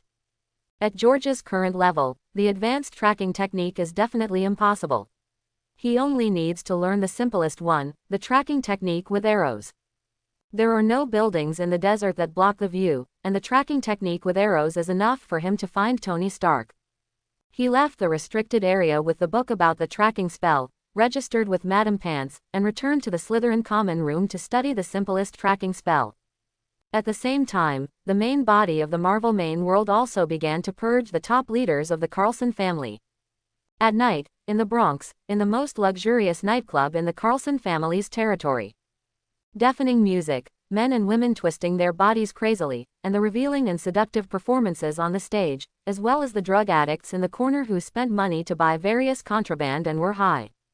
George sat at the bar and ordered a glass of wine. While drinking it intentionally or unintentionally, he looked around for his target. According to the information given by Leon, this nightclub controlled by the Carlson family is now managed by Carlson's youngest son, Carlson Jr., and Carlson Jr. comes here almost every night. Carlson Jr.'s biggest hobby is women, especially young and energetic women, preferably those who have not yet entered society or have just entered society. With his status, as long as he spends some money, a large number of young and energetic female college students are willing to accompany him, but he likes to have that sense of conquest. So coming to his own nightclub every day is also to find prey. Once he has a target, he will let his men take it back to his own exclusive room in the nightclub by force. If he is very satisfied, he will do it himself. Even the craziest one was to perform in the middle of the nightclub dance hall in full view of the public. Afterwards, as the heir of the Carlson family, the girl from an ordinary family with no background could only swallow her anger for the safety of herself and her family after being given some money and threatened. If she dared to resist, she would be drowned. Even some people with some background did not dare to confront the Carlson family head-on. Those who really couldn't afford to offend the Carlson family also knew what this nightclub was and would never come here to play. Those who came to his nightclub were either veterans, the group of people who came here to have fun, or young people who didn't know much about his nightclub. They were too naive and stupid. Some were curious, and some wanted to meet a beautiful love in the nightclub, meet a tall, handsome guy, and spend a wonderful night. However, the cruel reality would teach them how to be a person and let them understand that staying away from danger is the best protection for themselves. Here we go. Seeing a sturdy bald man at the door, walking into the nightclub with a group of younger brothers, and sitting in the exclusive luxury booth of the nightclub, George gradually stood up. It was easy to kill Carlson. He could control the blade and cut Carlson's throat with one knife, but that was not what he wanted. Because it would cause chaos. If it was not good, the senior members of the Carlson family would be scared and hide, and then things would become troublesome. And the senior members of the 13 families were assassinated one after another, which would also cause a sensation.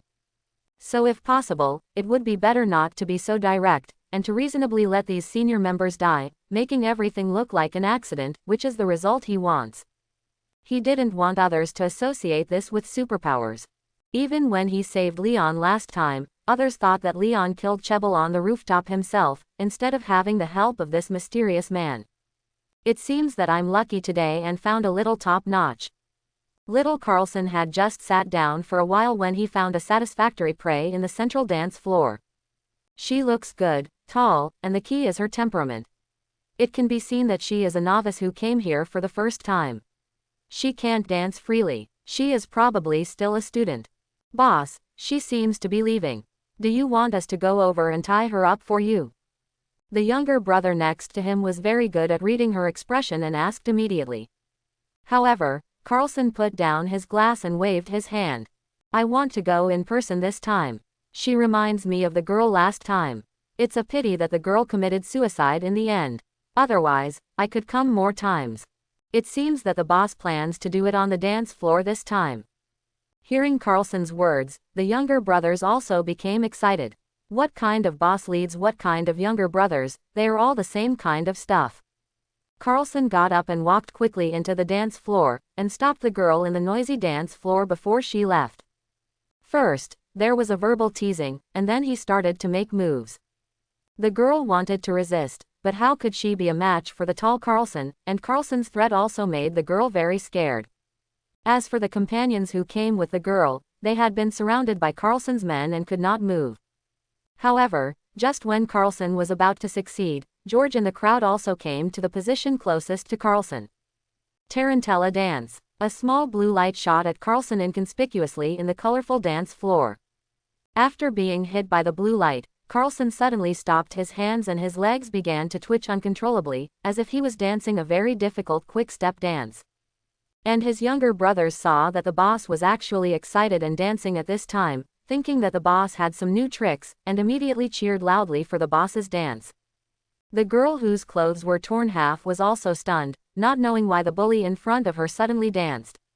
Even more confused was Carlson himself, because he himself didn't know why he suddenly danced.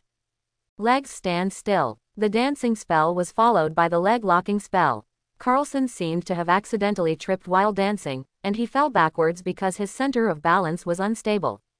If he just fell, it would be nothing. The key point is that when he fell, a nail on the body of a nearby gangster wearing a leather jacket with rivets suddenly broke and fell to the ground, rolling to the place where Carlson fell.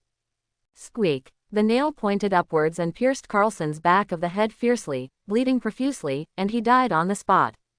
He's dead. He's dead. For a moment, the dance floor was full of screams, everyone fled in all directions, and George quietly left the nightclub with the crowd. The nail was naturally not an accident, but was controlled by his ability.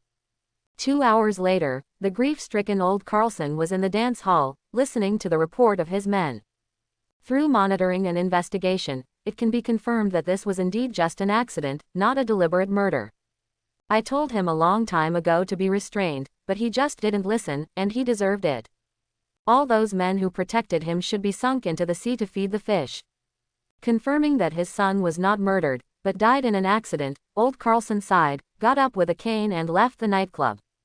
The death of his son made him sad, but what troubled him more was the impact of the death of the heir. Originally, his son was the heir, and the family leaders were willing to assist his son.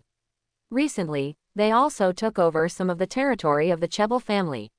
Everything was going in a good direction. But now that the only heir is dead, the family leaders will definitely be ready to move. If he doesn't handle it properly later, the whole family may be in chaos. At that time, everyone will want to compete for his position, which will definitely be 10 times more chaotic than the Cheble family. If one thing goes wrong, he will have to pay for it. My health is not bad, I can suppress it. It seems that I have to quickly determine the new heir. The next day, dark clouds and light rain covered the whole of New York. In the high-end cemetery in the Bronx, old Carlson leaned on a cane and looked at his son's tombstone. The sadness of the old man sending the young man away came to his mind, and a few tears could not help but flow down his fierce face. Let's go, there are more important things to do today. Old Carlson wiped the tears from the corners of his eyes, and under the escort of his younger brothers, he turned and walked out of the cemetery. In front of a tombstone not far from them, George was also casting a spell. Oolong out of the hole. As the spell took shape, a gray-black mamba snake appeared in front of him, and then quickly got into the bushes and swam towards the location of Old Carlson. About a minute later, George heard the screams of Old Carlson and the panicked exclamations of his younger brothers. The nearest hospital to this cemetery is also 30 minutes away. With Old Carlson's body, he can't survive more than 15 minutes after being bitten by a black mamba snake. Once Old Carlson dies, the Carlson family will be in chaos. The senior executives will naturally take action to compete for the position of the boss. At that time, he can take advantage of the situation to eliminate most of those senior executives. Even if a sniper rifle is used, others will no longer doubt it, and just think that these senior executives are looking for someone to fight each other. 3 days later, at night, on the rooftop. The Carlson family has been fighting internally in the past few days, and its strength has been greatly damaged. I plan to take action tomorrow and eat up all their territory. Leon looked at George and said respectfully. He was also quite shocked that George had disintegrated most of the Carlson family, one of the 13 families, in just a few days. It's nothing to say that those who were shot later, but the accidental death of Carlson and his son at the beginning really scared him. Because even if he knew that it was George who did it, there was no trace of human intervention. Everyone thought that Carlson and his son were too unlucky, so one accidentally fell to death and the other accidentally died of snake bites. Sometimes he wondered, if George wanted to kill him, would he also die in an accident like Carlson and his son without knowing it? This was simply too terrible. Just like Satan wanted to take your soul away, no matter how you resisted, you could not avoid it. So he had a deeper fear of George in his heart. Where should I transfer the money to you? No need to transfer it to me, put it in your account, I will take it from you when I need it. George nodded and replied. He didn't have an account and couldn't transfer the money. If he transferred it to Wolverine and Gabriella's account, it would be easy to expose his identity. It's better to put it with Leon, take some cash when you need it, and let Leon pay directly when you need a large sum of money. I believe that after this series of things, Leon should not dare to think about his money. By the way, after taking over Carlson's territory, cash out as much liquidity as possible. If necessary, mortgage everything that can be mortgaged to the bank for a loan, and then wait for my call. Hearing George's words, Leon was also stunned, obviously not understanding what was going on. George did not explain too much, just said, if you believe me, then do as I say, you can make a lot of money. If you don't believe me, I won't force you, as long as you use all my share to buy Stark Group stocks. There is no need to tell Leon about his plan to save Tony Stark, and it would be bad to say too much. In the end, as long as he makes money, Leon will naturally trust him more and more. Believe, I absolutely believe you. Leon immediately patted his chest and replied. This is not because he is afraid of George's words against his will, but because he really believes in the various magical abilities George has shown. He thinks that maybe George has the ability to predict the future, and knowing that Stark Group stocks may rise sharply, he will let him buy them quickly. If that was true, he would really make a fortune, even more than if he had annexed the Carlson family. Although they were one of the 13 families in the Bronx and were very successful in this area, they were actually just ants and elephants compared to the world-class behemoth Stark Group. You know, the Bronx is just the poorest and most chaotic district in New York, while the Stark Group is the richest group on Earth. One day later, the newly emerged Leon family in the Bronx went all out to sweep the Carlson family, whose strength had reached a freezing point due to internal fighting, and took over 80% of the Carlson family's territory, leaving only 20% for the last surviving senior executive of the Carlson family. 2 days later, Leon frantically raised funds and even mortgaged his extended Lincoln to the bank, showing his full determination and trust in George. 3 days later, the playground of the Mutant school slowly opened, and an invisible fighter slowly took off and flew towards Baghlan province, Afghanistan. There was no Wolverine on the X-fighter, only George and Isha who was flying the plane. Originally, George was planning to ask Leon to send someone to take him to Afghanistan. But when he returned to school to discuss with Professor X, Issa said that she could already fly the X-fighter smoothly. It was Professor X who gave Issa some professional guidance when he was not sick.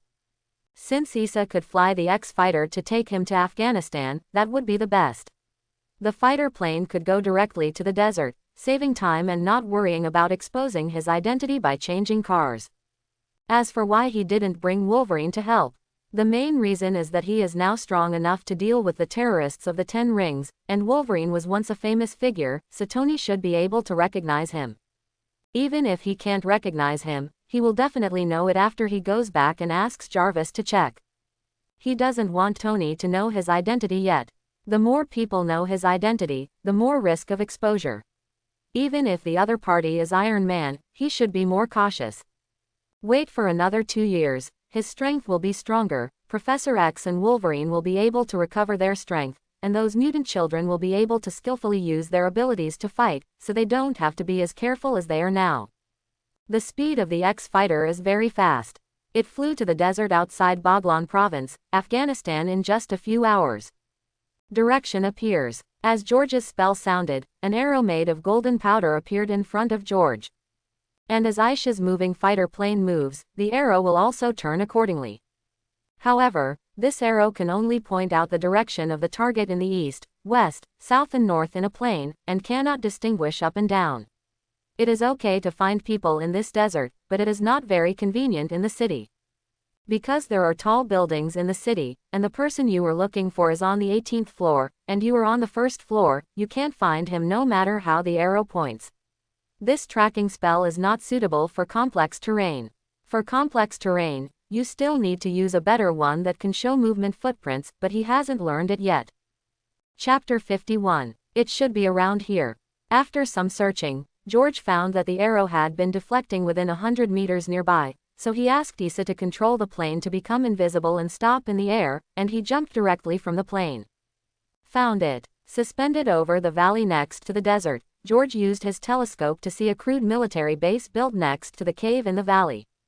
Outside the base, there are piles of various artillery shells with the Stark Group's logo, and terrorists wearing simple clothes but armed with various firearms patrol back and forth. George did not launch an attack immediately, but quietly landed next to the valley under the cover of night, found a suitable spot for sniping, and then took off the sniper rifle on his back. He was not sure if there were any hidden guards in the corners near the valley besides the guards on the surface. If he went directly to launch an attack, the guards on the surface would naturally be no match for him, but if there were hidden guards who jointly sniped at him, it would be difficult for him to react. It's a pity that he still doesn't know the advanced spells such as the Disguise Curse, which can only be learned by senior students. Otherwise, he can disappear directly and no one will be able to find him.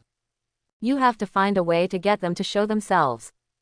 Putting down the sniper rifle, George thought for a moment and gradually came up with an idea. Oolong comes out of the hole. Oolong comes out of the hole. Oolong comes out of the hole. Desert rattlesnakes appeared beside George as he continued to pour out spells. The power of magic in the Harry Potter world varies depending on each wizard's mastery of magic. The same fire magic, Dumbledore can release a sea of fire, the school wizard can only release a flame, the same life-killing spell, an adult wizard can use it as a surefire move, but the young wizard can only make people have a nosebleed. But the magic power of wizards in the Harry Potter world has no limit. If you persist, you won't run out of magic even if you keep releasing magic. At most, your body will feel a little tired after releasing magic for a long time. After all, you can't stand it even if you stand there waving your arms all the time. But as long as you have perseverance, casting magic for 24 hours is not impossible. The specific reason is unclear to George's current magic level anyway.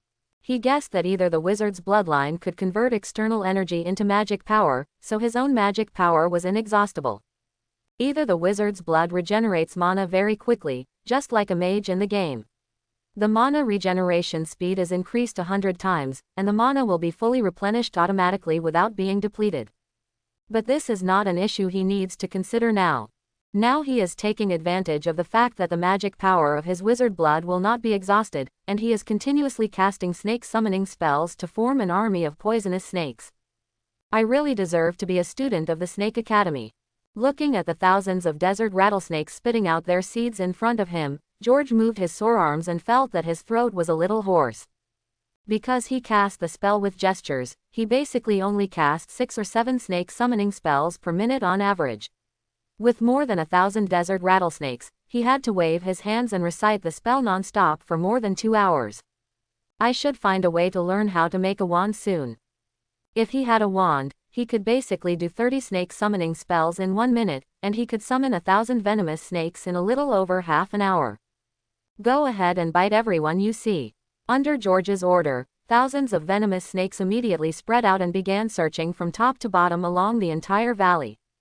No matter how secretive the terrorists hiding in the dark are, they will never escape the search of so many venomous snakes. As long as he is bitten by a poisonous snake, even if he does not die immediately, he still has to leave the secret post to receive treatment. Then it will be the best time for him to take action. Ah, there's a snake. Sure enough, not long after, George heard screams coming from all corners of the valley. Although he couldn't understand what the other party said, he must have been bitten by the poisonous snake he summoned. Then gunshots rang out, and the guards on the surface below the valley received calls for help and hurriedly dispersed to support the secret sentries who were surrounded by snakes. At the same time, a small boss in the cave also rushed into the bedroom of the base boss. "Boss, it's bad, our brother outside was bitten by a snake." "Idiot, if you're bitten by a snake, take medicine as soon as possible. It's not like you've never been bitten before." The bald boss, who thought the base had been discovered by the army, jumped up from the bed. When he heard that his subordinate had been bitten by a snake, he kicked him to the ground angrily. Being bitten by snakes is common in the desert.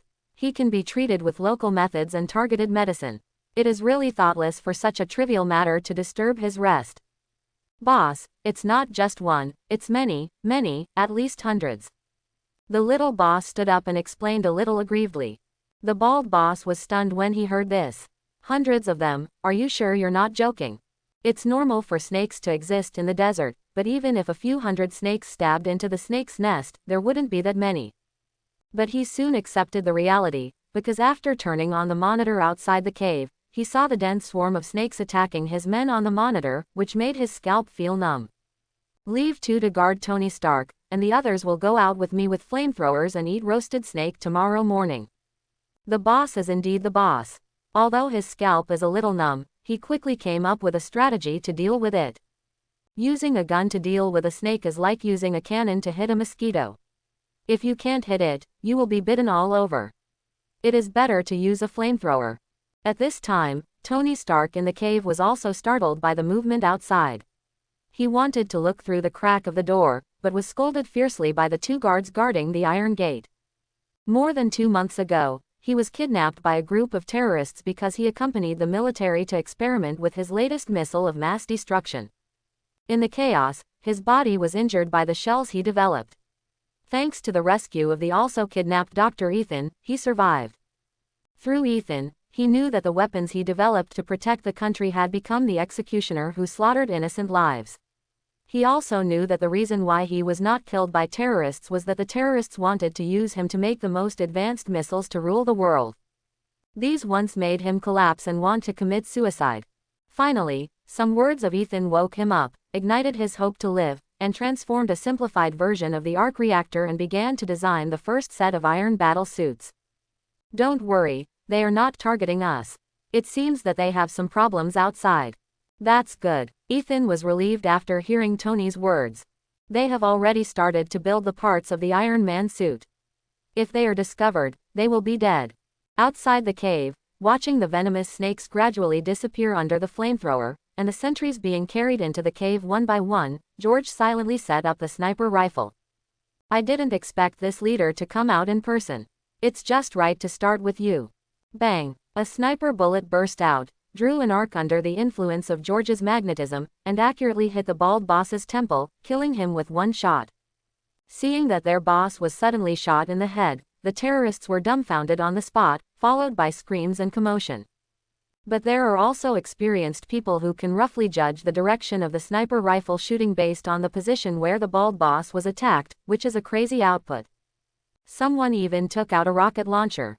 Fortunately, I distorted the direction of the bullet.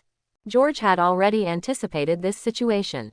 Because the bullet attacked in an arc, the attack position judged by those people was completely wrong and did not hurt him at all. Bang, bang, bang. One shot after another, the bullets came from different directions and angles, blasting away the terrorists who fought back one by one. Even if they hid behind a bunker, the result would not change. Helplessly, the remaining terrorists who were still alive retreated into the cave in fear. In their eyes, they were not attacked by one person at all, but by a group of people. Otherwise, how could bullets be fired at them from all directions? It's almost finished. George put away his sniper rifle, floated it down at the entrance of the cave, then chanted a spell and pointed in the direction of the cave entrance. Smoke screen. A large amount of thick smoke poured into the cave, and the cave immediately became invisible. Drawing his pistol, he strolled inside. According to his judgment, there are probably no more than 10 combat-worthy people left in the cave at this time. Bang, bang, bang. The pistol was fired continuously, and the bullets turned into various arcs and accurately hit the terrorists hiding in the dark who wanted to attack him. The smoke screen can hinder the vision of those terrorists, and it will also hinder George's vision. But George's telepathic ability can roughly perceive the psychological activities of nearby hidden terrorists and the aura of fear they exude.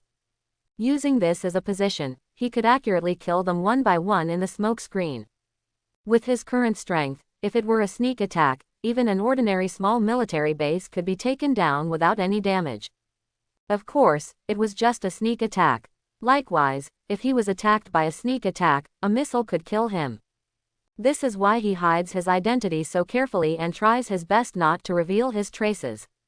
As a normal human being in his previous life, he was too familiar with the power of modern technological weapons, so even if he learned magic, he would never look down upon organizations like S.H.I.E.L.D. and Hydra.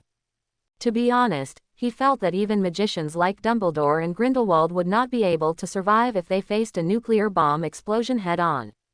Sorry. When the smoke cleared, George came to the terrorists who had been unconscious after being bitten by poisonous snakes, and without hesitation pulled the trigger on them. He is a rational person, and his experience after time travel taught him that he cannot have unnecessary sympathy when facing the enemy, because it will only hurt himself in the end. Only dead enemies are good enemies. After walking to the innermost part of the cave and getting rid of the 2 terrorists guarding the door at the end, George used the unlocking spell to open the iron door and walked in. Don't be nervous, I'm here to save you. Those people outside have been dealt with. Looking at Tony, who was pointing a steel arm at him, George inserted the gun into his waist and said with a smile. After hearing George's words and looking at the 2 guards who fell to the ground at the door, Tony breathed a sigh of relief and put away the mechanical arm he had made that could spray high-pressure flames. As soon as he heard gunshots and screams coming from outside, he knew something was wrong, but he was not sure whether the person coming was a friend or an enemy, so he had to take precautions. Did Rhodes send you here? I don't know Rhodes, let's go, we can go out first and then talk. After George finished speaking, he walked out of the cave first. Tony and Ethan looked at each other, picked up their things and followed them. When passing the 2 fallen guards, they also picked up their rifles. But it was obvious that they were overly worried. Apart from corpses, they didn't see a single living person along the way. When he came outside the cave and saw the bald boss who had his head shot, Tony couldn't help but murmured. Did you really do this alone? It is simply unscientific for a person to single-handedly break into a base that is heavily guarded by so many terrorists, and not only kills everyone but remains unharmed himself. But then, he saw an even more unscientific scene. Wingardium Leviosa. George cast a levitating spell to levitate the Stark Group cannonballs and missiles piled at the door one by one, and then arranged them one by one in order and flew into the cave. He wanted to completely blow up the cave and everything in the cave to ashes, and eliminate any traces that might expose him, such as the surveillance in the cave and the corpses.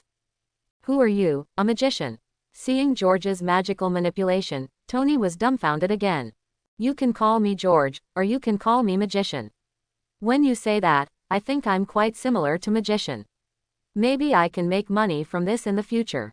But now we need to stay away from here. Quote, he took Tony and Ethan into a jeep, and after driving to the limit of his ability, he detonated the terrorist grenades he collected at the same time. The strong explosion destroyed the entire cave along with the shells and missiles, covering up all traces. Why did you save me? Tony, who was sitting in the co-pilot seat in the desert outside the valley, asked George. It was hard for him not to be curious about George, a mysterious guy, and it was hard not to think about the purpose of his saving himself. Do you want to hear the truth or a lie? George asked after parking the car. What's the lie? Tony blinked. George smiled and said, the lie is that I think you are a very talented inventor. If you die here, it will be a great loss to mankind, so for the sake of all mankind, I came to save you. Although I think you are right, it does sound a little fake. Tony couldn't help laughing. He was generally very happy to escape from the clutches of the terrorist organization. What's the truth? The truth is that the stock of Stark Group plummeted after you were kidnapped, and I wanted to make a lot of money from it, so I came to save you. George said directly. He thought it was better to tell the truth about this matter. Tony Stark was not stupid. If he wanted to cooperate in the future, he should be sincere in some aspects, so as to establish a certain basis for cooperation. More importantly, this was also a test to see if Tony would close the weapons manufacturing department next. In the movie, Tony closed the weapons manufacturing department after returning, causing the stock to plummet again, but this was not a movie, and Ethan was not dead, so he could not be sure whether Tony would do that after returning. Now that this topic is brought up, I also want to confirm it through psychic ability and soul reading spell. I didn't expect that it was my money that saved me in the end. Tony smiled to himself. Also, in the eyes of others, he is a war criminal who makes weapons. In fact, his weapons do appear in the hands of these terrorists, so this is a matter of course. Except for people with interests, who would be kind enough to save him, a warmonger. Besides your money, you seem to have nothing worth worrying about, but as far as I know, there are quite a few people who hate you. I remember that when I passed through Sokovia before, I met a brother and sister. The weapons in their country's civil war came from the Stark Group. Their parents were killed by your Stark Group's missiles. It is said that they will be together forever. I won't forgive you. Quote. George shook his head and said, although Quicksilver in this universe is dead and there is a high probability that there are no witches, it does not prevent him from using this incident to hit Tony and deepen his determination to close the weapons department. They deserve to hate me. I was indeed a self-righteous fool before. Tony felt that his heart was stabbed hard, and Ethan from behind comforted him. You still have a chance to make amends, don't give up. His family was actually killed by the weapons of the Stark Group, but he understood that it was not the weapons that were wrong, but the terrorists who used the weapons. And through contact, he believed that Tony was kind-hearted in nature. He was deceived before and failed to see the truth behind it. After regaining consciousness, Tony's ability and assets will definitely be able to influence and help many people. I am Tony Stark, the most genius inventor and entrepreneur. How could I give up? After hearing this, Tony immediately hid his guilt in his heart, showed his usual bohemian expression as a cover-up, and said to Chow Ji, although it's because of money, I still want to thank you for saving us. To this end, I would like to remind you that I will hold a press conference at 5 o'clock in the afternoon the day after tomorrow. Sell all the stocks quickly before then, otherwise you may suffer a big loss. Quote.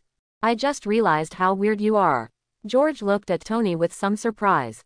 He knew that Tony planned to hold a press conference to shut down the weapons manufacturing department when he used legilimency and telepathy. He was surprised that Tony actually told him directly, which was clearly a gift to him.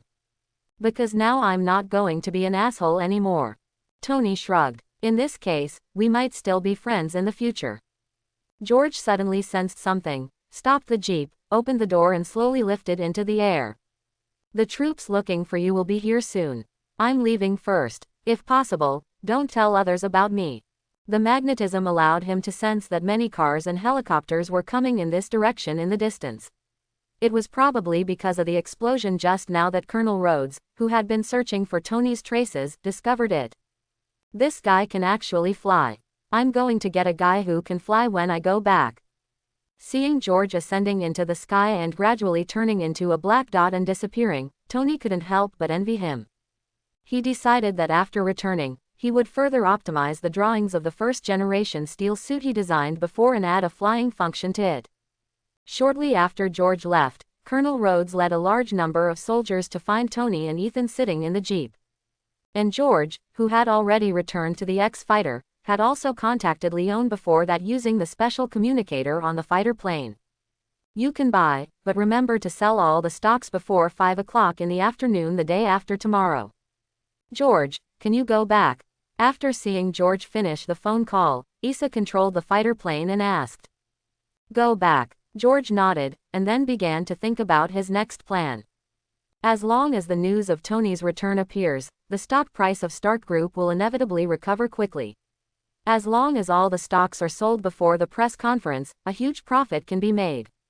After the press conference, Stark stock will fall to an all-time low due to the closure of the weapons manufacturing department, and then use the earned money to buy a second time. Wait for Tony to admit that he is Iron Man. Wait for the Stark Group stock to appreciate in value, and sell some when you need money. Anyway, if nothing happens in the future, Stark stock will get better and better.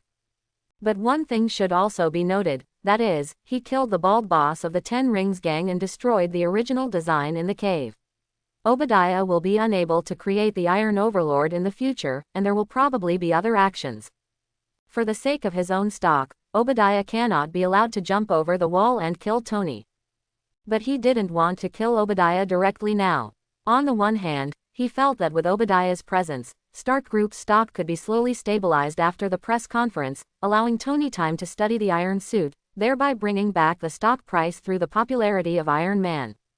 On the other hand, he could also wait for Obadiah to take action against Tony and make Tony owe him another favor.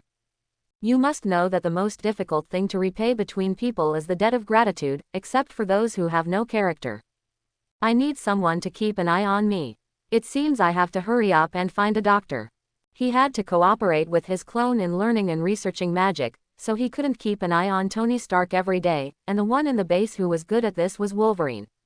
It's just that he can't worry about Wolverine in his current state. He needs to help Wolverine solve the problem of toxins in his body as soon as possible. If possible, by the way, Professor X's epilepsy can be relieved, and the students' learning problems will be solved together. Before, he didn't dare to seek treatment from a doctor because he was worried that the doctor would leak their information after treatment, but now he has learned the initial forgetfulness spell, so he can erase the doctor's memory afterwards. The next day, the news of Tony Stark's return shocked the world, and the price of Stark stock rebounded rapidly, even exceeding the original stock price before the accident. On the third day, Tony Stark returned to New York on a military plane and announced that he would hold a press conference at 5 p.m. After the press conference, the price of Stark's stock plummeted. That night, George met with Leon on the rooftop again. Mr. Death, this is the cash you want. Leon handed a box full of cash to George. This time, Leon looked at George as if he was looking at a god. In just a few days, his assets have increased tenfold, and now the money of the Leon family has exceeded the total of half of the 13 families in the Bronx. Tomorrow, use most of the idle money to buy Stark stocks again. George took the box and ordered, but he still didn't explain why, and Leon didn't ask, because Leon now completely regarded George's words as an imperial decree. By the way, no matter what method you use, go find me a few of the best brain and neurologists, and bring them to the rooftop tomorrow night, I need them. Before leaving, he handed the matter of finding a doctor to Leon. As one of the 13 families, a local snake, it's easy to find a doctor. Please rest assured, the best doctors in New York will be here for you to choose tomorrow. Leon patted his chest and promised. What did you say your name was? On the rooftop the next day, George looked at the tall man in a suit in front of him with a look of surprise on his face. The man straightened his clothes and replied arrogantly. Stephen Strange, I warn you, this is kidnapping, what you are doing is illegal, I will definitely find a lawyer to sue you.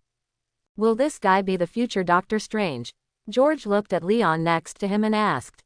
What's going on? Other doctors are willing to come if we pay them more, but this guy is unwilling to come no matter how much we pay him, but he is currently recognized as the best neurologist in New York. So, we forcibly tied him up. Leon took out a pistol and pointed it at Stephen's forehead. Boy, I advise you to be careful with your words.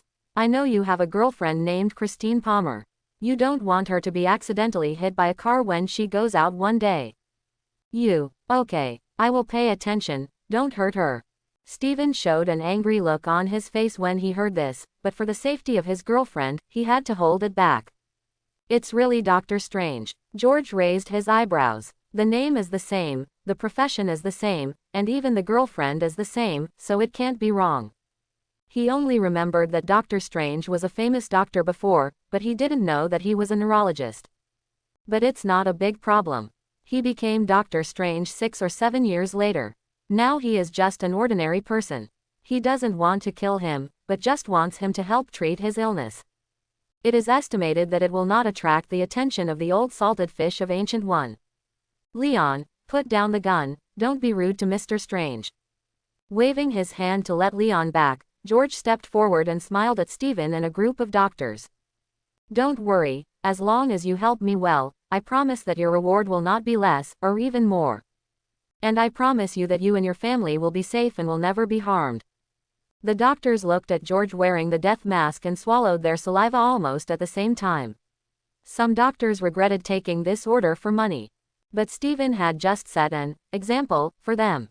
They all have families, and now they dare not raise any objections. They can only smile and nod together. Okay, since everyone has no objection, let's go now. George didn't waste any more time. He cast a floating spell on each person, then controlled the thin steel cable to tie everyone together and pulled them up. Stephen and the doctors felt like they were weightless and were being pulled up by George. They also widened their eyes and almost screamed. They were a group of materialists and really couldn't understand the magical phenomenon happening to them. Just when they were about to faint from being scared because they were rising too high, they suddenly entered the interior of a fighter plane. It turned out that in order to pick up this group of doctors, Issa had been driving an X-Fighter and hiding in the clouds above the rooftop. Who are you? Sitting in the X-Fighter, Stephen looked at George with vigilance in his eyes. If he had just thought that he was a gangster and asked him to help treat some important person in the gang. The magical experience just now had completely rejected his previous thoughts. He felt that he might be involved in some extraordinary incident, and if he was not careful, he might be killed and silenced afterwards. Don't worry, you will know who I am in a moment. No matter what the result is, I will not hurt you. George smiled and did not explain too much. He would not hurt Stephen and these doctors, but after curing Professor X and Wolverine, their memories must be cleared. The X-Fighter was very fast and returned to the mutant school soon. George brought Stephen and a group of doctors to the medical room of the underground base, pointing to Professor X and Wolverine who had been waiting here for a long time, and introduced them. Professor X and Wolverine, you should have heard of them, right? Even if you have never seen the real person, the X-Men comics are still popular all over the world, so you must have heard of them. I always thought that mutants were just fictional existences. Looking at Wolverine slowly stretching out his adamantium claws, Stephen and the doctors showed surprise on their faces. Stephen and these doctors are ordinary people. If they don't see many things with their own eyes, under the deliberate guidance of the government and the media, it is easy to doubt some of the rumors in the past. Just like as a modern person, you have heard a lot of legends, such as the dragon falling incident, the Kunlun Mountain Hell Gate incident, and various supernatural events that the older generation has seen with their own eyes. But except for a very few who believe it, most normal people don't think it is true in their hearts. Even if there is a Taoist who survives the thunder tribulation in the sky above the city, unless you see it with your own eyes, even if you see the video, you will subconsciously think that it is just a video synthesized by computer technology. Sometimes you may not believe it even if you see it with your own eyes, thinking that you have hallucinations from eating mushrooms, or seeing a mirage or something like that. The government wants to sincerely cover up something, and ordinary people really can't know the truth in their lifetime. These doctors are highly educated and firm materialists. If they didn't see Professor X and Wolverine with their own eyes, they would not think that there are really superpowers like mutants in the world. I'll tell you about their condition, and then you can discuss and come up with a treatment plan. George briefly described Professor X and Wolverine's symptoms, and also brought the virus samples that inhibited mutant genes from the Genetic Modification Research Institute. After Stephen and the doctors learned about the general situation, they first used the medical equipment in the basement to examine the professor and Wolverine, and then tested the virus samples before starting to study the treatment plan. At this moment, Stephen and these doctors were not only interested in money and their own safety, but also in the existence and condition of mutants. After all, such opportunities are rare. Seeing this, George stopped disturbing them and returned to his dormitory to continue to study magic with his clone. At night, Stephen made a request to George on behalf of the doctors. First of all, although the equipment here is very good, some of it is outdated. Here is a list. Purchase some new equipment as soon as possible. Secondly, after the examination, we concluded that Mr. Logan's body has the current symptoms. It is not mainly affected by the toxins produced by the adamantium alloy, but by the viruses that suppress the mutant genes, which suppress his self-healing ability. As long as the corresponding antidote is configured according to the virus samples to restore his self-healing ability, the toxins produced by the adamantium alloy can be easily resolved by his powerful self-healing ability. Including the loss of control of Mr. Charles's ability that you mentioned, it is also affected by the virus, not entirely due to epilepsy. Finally, Mr. Logan's problem is easy to solve, but Mr. Charles's problem is more troublesome. I can tell you clearly that even if the toxins in his body are removed, his epilepsy cannot be completely cured due to the long-term damage to the brain, and he needs a long time to slowly rest. And it is best not to continue to use the ability. He is not Mr. Logan. His body is just that of an ordinary old man, and he can no longer withstand the backlash brought by the ability. There is no problem with the equipment. It will arrive early tomorrow morning. According to your diagnosis, how long will it take to recover?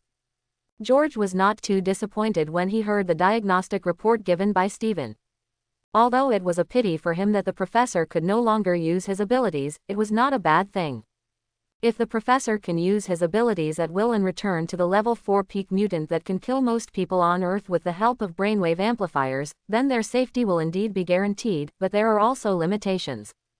Professor, there are no restrictions on the freedom of the children in those schools when they grow up, so that they do not become murderous weapons. However, in George's opinion, he is too idealistic, too naive to believe in the goodness of human nature, and always wants to use peaceful means to resolve the conflicts between mutants and humans. Very stubborn in some ways. With different philosophies, disagreements will arise when facing some things in the future. Will he or Professor X have the final say? In fact, although his current body is a mutant experimental subject, there is no concept between mutants and humans. In his heart, there is only the difference between his enemies and his own people. If you are one of your own, just unite around you. If you are an enemy, kill them. It's that simple. There was no need to distinguish anything. He even felt that there are many humans with superpowers in this world, but they never say that they are not human. Now that the professor has been cured, his mind has returned to normal and he can no longer use his abilities. He can just be a teacher for those mutant children and help them develop their own abilities. Some unimportant things in the future can be left to the children who have grown up, and he can concentrate on magic. If your equipment is in place, Mr. Logan should be able to complete the removal of toxins in about 3 days. Mr. Charles will be a little later, estimated to be close to a month. Stephen made a rough calculation and replied. George nodded. Okay, after you cure the professor, I will let you go back as agreed. Hearing George's assurance, Stephen was slightly relieved. He didn't trust George, but he still had some confidence in the professor's character after years of exposure to comics. If the professor really leads the X-Men to save mankind many times like in the comics, he shouldn't be able to harm them. 3 days later, in the treatment room, Wolverine sat up from the treatment cabin, turned over and jumped down nimbly. At this moment, Wolverine is no longer in the form of Twilight Wolf with white hair and scars, but has once again returned to the peak Wolverine he once was, full of muscles. At his peak, Wolverine had nearly 200 years of fighting skills, a nearly immortal body, and powerful self-healing abilities. As long as he didn't encounter someone who was particularly restrained, he was basically difficult to defeat. Even mankind's most terrifying weapon, nuclear bombs, cannot kill him. He is the nemesis of all firearms. Compared with the Wolverine at his peak, the X-24 cloned by Dr. Rice is simply on the ground and in the sky. Not only is clone X-24 not as capable of self-healing as Wolverine, but his mind is not sound, let alone his fighting skills. He just fights based on instinct. Even the little wolf girl will be able to defeat X-24 when she grows up. I haven't felt like this for a long time. Wolverine popped out his adamantium alloy claws very smoothly, and couldn't help but let out a sigh. Body hormones affect the body's shape. In his previous aging state, his mental state also felt like he had entered his twilight years, but now that he has recovered, he feels younger again, both physically and mentally. It feels like when I was 20 years old, I could stay up all night playing pixel games on a broken computer with a terrible graphics card. But at the age of 40, even if you are equipped with a top-end computer and downloaded a bunch of AAA masterpieces, you will lose interest after playing for an hour. It's like when you're 20 and you face your wife 7 times a night, it's okay. When you're 40, you can hide from your wife whenever you can, but even once you're a little helpless. Logan, I need you to help me spy on someone. Seeing that Wolverine had completely returned to his peak, George also informed him of what he had done during this period and his surveillance plan for Tony. Wolverine is different from Professor. If there is no special danger, there is no need to take action. If anything happens, notify me as soon as possible. I know it won't hurt our pocketbooks. Wolverine lit a cigar, clearly happy to take on the task. He will not let the family he built with great difficulty be destroyed again, so as long as it does not violate his bottom line, he is willing to do it for the sake of this family. Mr. Logan, do you think it's appropriate for you to smoke here? Do you want me to get you another ashtray? Stephen, who was debugging the equipment, saw Wolverine who had come down from the equipment smoking a cigar in the treatment room, and immediately scolded him rudely. He was not a good-tempered person. He was a little unhappy about being forcibly kidnapped. He just didn't dare to confront George for the safety of his girlfriend, but he didn't have such a good attitude towards other people. Sorry, Dr. Stephen. Wolverine immediately put out the lit cigar in his palm. He was very tolerant of the doctor who cured his body. Besides, it was not good to smoke cigars here. The professor was still being treated in another instrument. 3 weeks later, the toxins in Professor X's body were all cleaned up. After a difficult brain surgery, the epilepsy symptoms were greatly relieved. In the later stage, he only needed to take medicine regularly to live like a normal old man. It must be said that Stephen's medical skills were really good. George also sent Stephen and the doctors back to the city after giving them generous rewards as agreed. Don't worry, we will never tell anyone about our experience this month. On the roof of a building, Stephen and the doctors were put down by George and swore together. During this period, most of them sympathized with the professor and the mutant children, and they also received generous rewards, so they really planned to keep this matter to themselves. However, George shook his head. Sorry, although I want to believe you, I still have to take protective measures for the safety of the children. Waving his hands, he began to cast spells one by one on Stephen and the doctors. Oblivion. Things like oaths and promises are unreliable for most people. He believed that under normal circumstances, these doctors might really keep secrets for them, but if someone put a gun to their necks, or to the necks of their families, could they still keep secrets? So the safest way is to kill them all, but he is not the kind of person who really has no bottom line, so the forgetfulness spell is the best choice. At the same time, inside the headquarters base of Yackley Gene Company, Sandor Rice looked at the strong bodies filled with instruments in the glass container and his latest experimental data, and couldn't help laughing loudly. I knew I could do it. Soon, I will be the master of this world. All countries will surrender to me. I will become the only king of the earth. The last time X-24 was dispatched to hunt down the escaped mutant children, he failed, but by collecting corresponding data, he also further improved his experiments on mutant clones. After these 3 or 4 months of research, in addition to recreating many new Wolverine clones, he also made new breakthroughs in recreating other mutant clones. Give him another month or 2, and maybe he can recreate Professor X, Magneto, Phoenix and Cyclops. It's just that through simple tests, the abilities of these clones are much worse than the original ones. Of course, he knew that even if he made a corresponding clone, the strength would not reach the level of the original body, but even if it was only 20 to 30%, it should not be underestimated. In particular, he took the quantitative route. In a few more years, he could create an entire army of cloned mutants and then use computers to control them remotely. It would not be that difficult to conquer a country. A level 3 Magneto clone might not be that strong, but with 1,000 level 3 Magneto clones, would there be a chance to compete with Magneto? Although it is only a sign now, there is already a sign and a way forward. As long as things go well in the future, it may not be impossible. By that time, no country will be his opponent.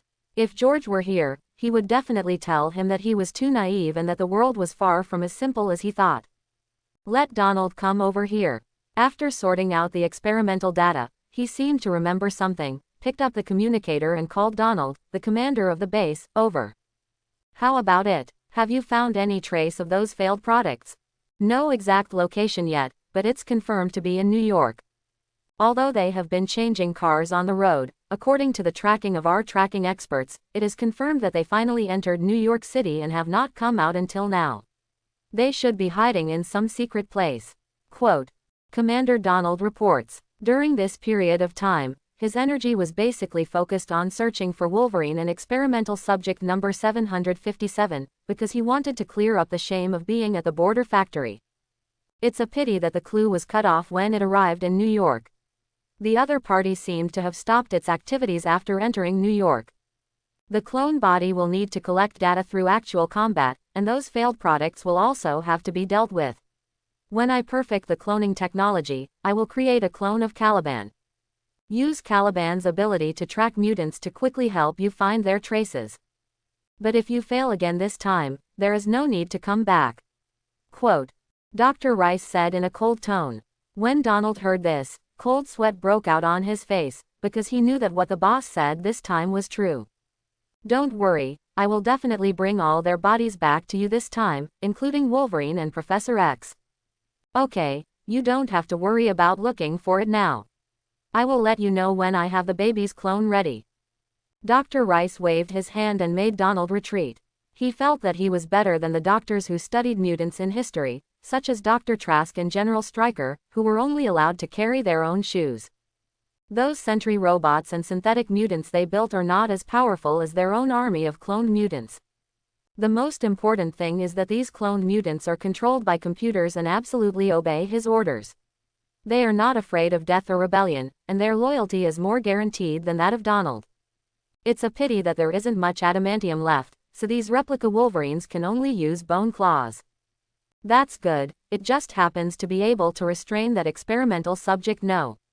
757. Quote, Adamantium alloy is rare. Most of it was used on X-23 and X-24 before, and there are not many left in the base, so the following Wolverine clones are all original bone claws.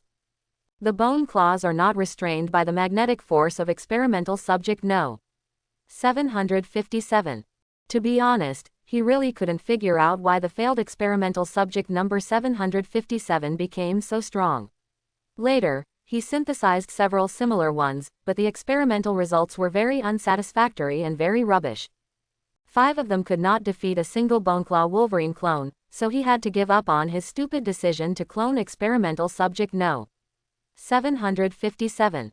Also at this moment, in the director's office in the Trident Building, the SHIELD headquarters in Washington.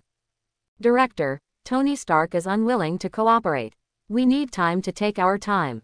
Nick Fury nodded when he heard Coulson's return in the video. It's impossible for Tony Stark to escape from those terrorist bases with Dr. Ethan intact. According to our survey of the base, there must be a third party helping. In addition to finding out who hired the terrorists to attack Tony Stark, your current task is also to find out what the third party force was that rescued him. Quote, Understood, Director. After Coulson finished hanging up the video over there, Nick Fury picked up another file and started reading it. About half an hour later, he called Natasha Romanoff, the top female spy of S.H.I.E.L.D., into the office. Based on the investigations over the years, we have confirmed that the disappearance of mutants is closely related to Arkley genetics. And recently we have received intelligence that they seem to be using mutant genes to make some artificial mutant weapons. I hope you can sneak into their base and find out what their purpose is. It would be best if you can get their experimental data as evidence so that we can intervene. Arkley Genetics is a global company with connections to senior officials in many countries. If there is not enough evidence, S.H.I.E.L.D. will not act rashly, which will cause dissatisfaction with the World Security Council and thus block S.H.I.E.L.D.'s funding. So the best way is to send Black Widow to sneak in and collect evidence secretly. Of course, he is also very interested in the genetic experiments of Arkley Genetics. If it is useful to enhance the strength of S.H.I.E.L.D., he does not mind letting S.H.I.E.L.D. scientists continue to study. Yes, Chief. The Black Widow, wearing a black tights, with an attractive face and a great figure, nodded and accepted the task. For her, this was not a difficult task. Her last task was to infiltrate the country's top level and collect evidence of a general's treason. Before the general was arrested, he still believed that he had met true love beyond his age in his later years and did not believe that she was an agent. On the other side, George once again entered into the rhythm of concentrating on researching and learning magic. With Wolverine on Tony Stark's side, it doesn't seem to be a big problem, and Tony Stark is not stupid, so he won't be killed by Obadiah so easily. Even if you are killed in an accident, there is nothing you can do. At most, the stock will fall again and you will lose some money. When you become stronger in the future, you will naturally have the opportunity to earn it back through other methods. For him now, establishing a relationship with Tony Stark is certainly better for future development, but if he doesn't take this step, it's not a dead end. Money is a general equivalent. It is useful only if it is spent. If it is not spent, it is just waste paper. No matter how badly the Stark Group's stock fell, given its size, the stock could still be exchanged for a lot of money, enough for them to spend 7 or 8 years. By that time, he would have already learned the Muggle shielding charm and the loyalty charm, and he would not have to worry about the safety of the school. Therefore, it is most important to focus on magic, and everything else is secondary. Hogwarts Castle, Charms class, Professor Flitwick is instructing on the essentials of the levitation charm. Don't ever forget that subtle wrist movement we've been training, 1 swipe and 1 twitch, remember, 1 swipe and 1 twitch. It is also very important to recite the spell correctly, and don't forget the wizard Barufio, who said the F instead of an S, and found himself lying on the floor with a buffalo standing on his chest. Quote, "That's not bad. With this technique, you won't be short of beef in the future." After hearing the example given by Professor Flitwick, George secretly complained. In fact, he was just complaining. According to the magic knowledge he learned during this period, he knew that the cow was not transformed out of thin air. It was either a transfer of nearby cows, or something similar to a transformation spell.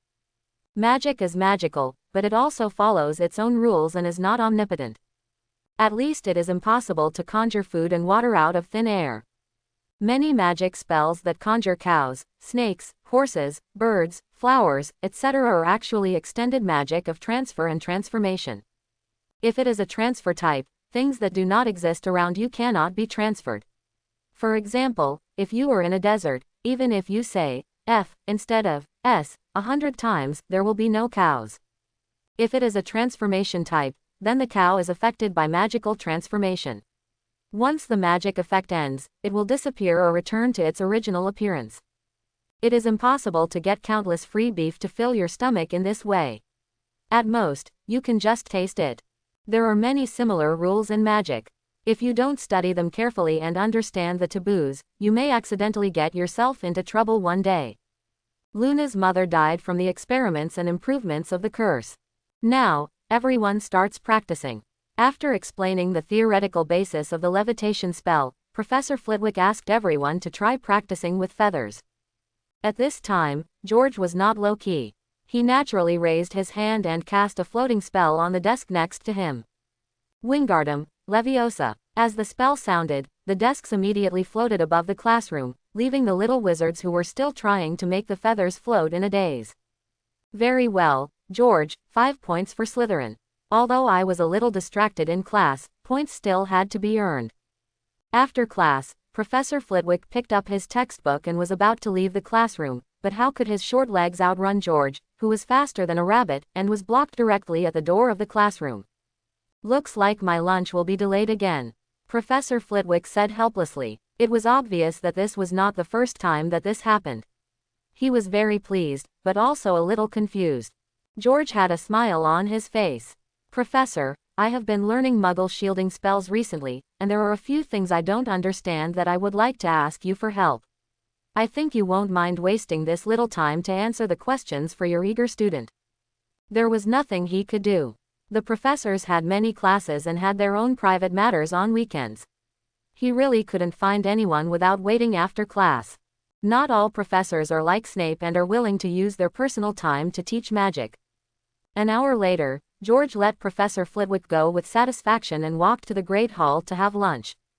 Halloween will be in 2 days, but the weather has not improved. It has been raining for a week and it is still raining. Although it was raining, he was in a good mood because his magic question had been answered. Harry, Ron, Hermione, haven't you eaten yet? As soon as he entered the Great Hall, George saw the trio of Harrys at the Gryffindor table. Normally there would be very few people in the auditorium at this point, so the 3 Harrys were extremely conspicuous there. George, we were discussing the death anniversary party. With a grimace, Harry told him about being invited to the death anniversary party. It turned out that when he came back from Quidditch training yesterday, he accidentally soiled the floor of the castle. He happened to be caught by the gatekeeper Filch again, and it was nearly Headless Nick who helped him. So he promised Nick to go to the basement to attend Nick's 500th death anniversary party on Halloween. Don't be so depressed. Halloween parties happen every year, but the ghost's death anniversary party may only happen this once. I think it will definitely be wonderful. I will accompany you then. Hermione was obviously very interested in this unknown ghost party. Ron held the opposite opinion. Why would someone celebrate the day of their death? I think it's so unlucky. Harry has already promised Nick. He said he must go to the party and cannot keep his word. Hermione stood up and looked at Ron condescendingly, threatening to start a fight. Ron was so frightened that he quickly changed his words. You were right, Harry. As a good brother, I will accompany you. Thank you. Harry's expression felt a little better, and then he looked at George expectantly. George, do you want to come and see it together? I'll forget it. I don't want to miss my first Halloween at Hogwarts. George smiled and declined Harry's invitation. If he remembered correctly, the basilisk first acted on Halloween and petrified Filch's cat. As for the basilisk and Voldemort, he doesn't want to come into contact with them so early now, and he is indeed interested in the Halloween party at Hogwarts. A friendly reminder to you, according to the records I read in the Book of Ghosts, ghosts cannot eat normal food and can only get some sensations by smelling those extremely pungent smells. Therefore, I guess the food at the ghost dinner is most likely to be food that has been rotten for a long time. It is best for you to bring something to eat before you go, otherwise you will be hungry. Quote, oh, Merlin, I shouldn't have promised Headless Nick. Harry suddenly fell into despair, and Hermione asked George with great interest. The Book of Ghosts, is this a library book? Why haven't I seen it? On the top of the 3rd bookshelf from the bottom, there is only one in the whole library. It's normal that you can't see it. I went to look for it specifically because I'm interested in ghosts. George picked up the food that the house elf had magically delivered to him on the table, and started chatting with Hermione while eating. He was looking for books about ghosts, not only because he was interested, but also thinking about whether he would have the chance to transform into a ghost form and survive first, and then find a way to resurrect him if his lifespan came to the end or was accidentally killed. October 31st, Halloween Eve. As soon as George walked into the castle hall in the morning, he smelled a sweet and tempting roasted pumpkin.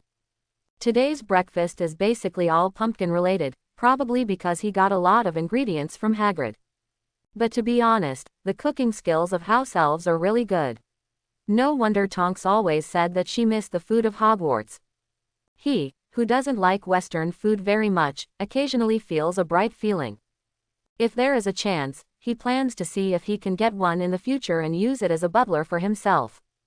After the last class in the afternoon, the little wizards walked to the Great Hall in groups. George, as the star of Slytherin, was naturally surrounded by his classmates. Have you heard? Dumbledore also specially invited the skeleton dance troupe for this Halloween dinner. Wow, is it the dance troupe composed of all skeletons? Amid the excited discussion of the little wizards, George stepped into the Great Hall.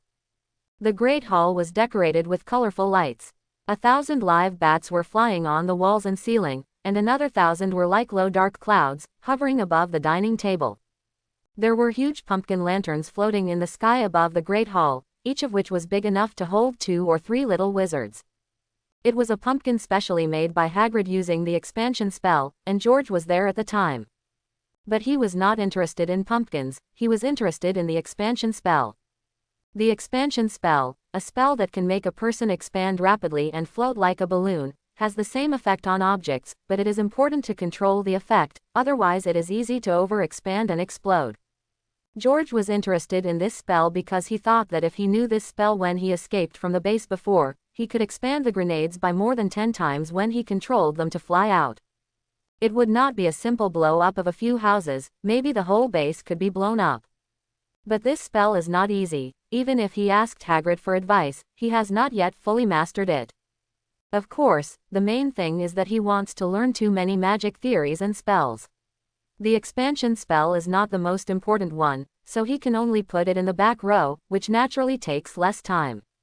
Otherwise, if he studies this spell every day, he would have learned it long ago with 2 bodies. The Halloween party at Hogwarts did not disappoint George. The house elves carefully cooked a variety of delicious food piled up, the professor showed gorgeous and interesting magic, and the skeleton dance troupe performed funny performances. These are not things he can see in the normal world, and they also opened his eyes. Compared with watching movies, the immersive experience is much more wonderful. Many things cannot be experienced by words and images without personal experience. You will not feel anything no matter how high Mount Everest is on TV, but when you really stand there, you will understand why it is the highest peak in the world. After the dinner, everyone dispersed, and the Slytherin students also chattered and walked towards the dormitory in the basement, including George, but at a corner, they suddenly stopped. Because they saw Filch's Mrs. Norris hanging upside down on the torch stand, her body stiff and her eyes dull, and there were a few big words written on the wall next to the torch. The Chamber of Secrets has been opened. Those who are enemies of the heir, beware. Standing on the other side of the wall were Harry and the other 2 who were also scared. Those who are enemies of the heir, beware. You are next, Mud. Malfoy immediately walked out of the crowd and excitedly started to mock Harry and the other 2, but he was only halfway through his words when George behind him pressed his shoulders. Malfoy, now is not the time to do this kind of thing. Go and notify the headmaster and professors to deal with it. Malfoy looked back and saw that it was George, hesitated for a moment, or shut up and turned to trot towards the Great Hall. Soon, Dumbledore, Snape, Lockhart, McGonagall and other professors rushed over, including Filch. Filch was so angry that he roared when he saw his beloved Mrs. Norris petrified. He believed that Harry must have done this to avenge him. In the end, Dumbledore personally explained that this was not a spell that a junior student could use, and that Mrs. Norris could still be saved. George did not speak out about the basilisk in public at this time. Although he might get extra points, he did not want to get involved now. After Harry and the other 2 were taken away by Dumbledore, he returned to the common room with the other little wizards of Slytherin. The other little wizards were basically talking about the Slytherin Chamber of Secrets, but he still found a corner to study the magic book. This scene also made those little wizards secretly admire him. After Halloween, the castle fell into peace again, but the topic of the Chamber of Secrets had not decreased, and many little wizards believed that Harry was the heir of Slytherin. That day, George, who was reading in the library, was found by Harry and the other 2. You suspect Malfoy is the heir of Slytherin and he wants to kill all the Muggle-born children in the school. Their whole family is in Slytherin and he often brags about it to others. I suspect they are probably descendants of Slytherin. His father is evil enough, he must be the heir. Harry said with certainty. Ron followed up with a guess. Maybe they have the key to the Chamber of Secrets for centuries, and it has been passed down from generation to generation, from father to son, and from son to grandson, so it came to Malfoy's hands. I think no one except him hates wizards born in Muggle families so much. Last time he called me a mudblood. Hermione also agreed with the 2's guess. Even if your guess makes sense, how can you prove it? You can't convict him just by guessing. His father has great power in the Ministry of Magic. George said with a smile. Malfoy is not a descendant of Streeling, but Voldemort is, but he won't tell the trio. So, George, we need your help. The 3 of them moved closer to George. We need you to help us get the hair of Goyle, Crabbe and Millicent, and tell us the password to enter your Slytherin common room. This is not a difficult task, but what do you want to do? George asked knowingly. Harry trusted George very much and did not hide anything. We plan to make Polyjuice potion, disguise ourselves as these 3 people, and go directly to the Strelling common room to get Malfoy to talk. That's a good idea, but you have to know that doing so violates at least 50 school rules. Who of you three came up with it? George nodded and asked casually.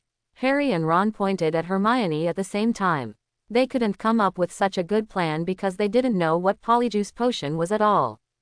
It seems that our Miss Hermione is really suitable for being sorted into Gryffindor. George couldn't help but joked after hearing this. Hermione and Professor McGonagall belong to the same type of people. They are both people who follow the rules and follow the dogma on the surface, but in fact they are more adventurous than anyone else. 80% of Harry and Ron's actions that violated school rules came from Hermione.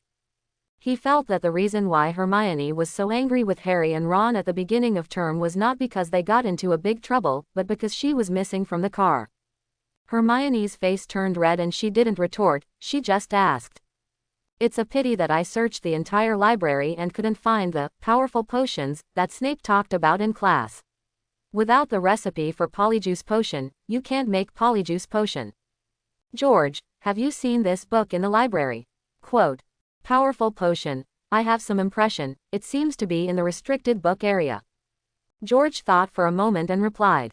A look of surprise suddenly appeared on Hermione's face. The forbidden book area, you can actually go to the forbidden book area. This is also thanks to Professor Lockhart. As long as you learn to compliment his books a few words and then make up any excuses, you can trick him into giving you a note to go to the restricted book area to find books at random. Next time you go there, I will help you find the magic book called Powerful Potion. Quote. George winked at Hermione. Since the last time he went to the restricted book area to borrow a magic book about the tracking curse, he went there several times, but because of Dumbledore's surveillance, he never touched a book about dark magic. What I borrowed were some magic books about advanced spells.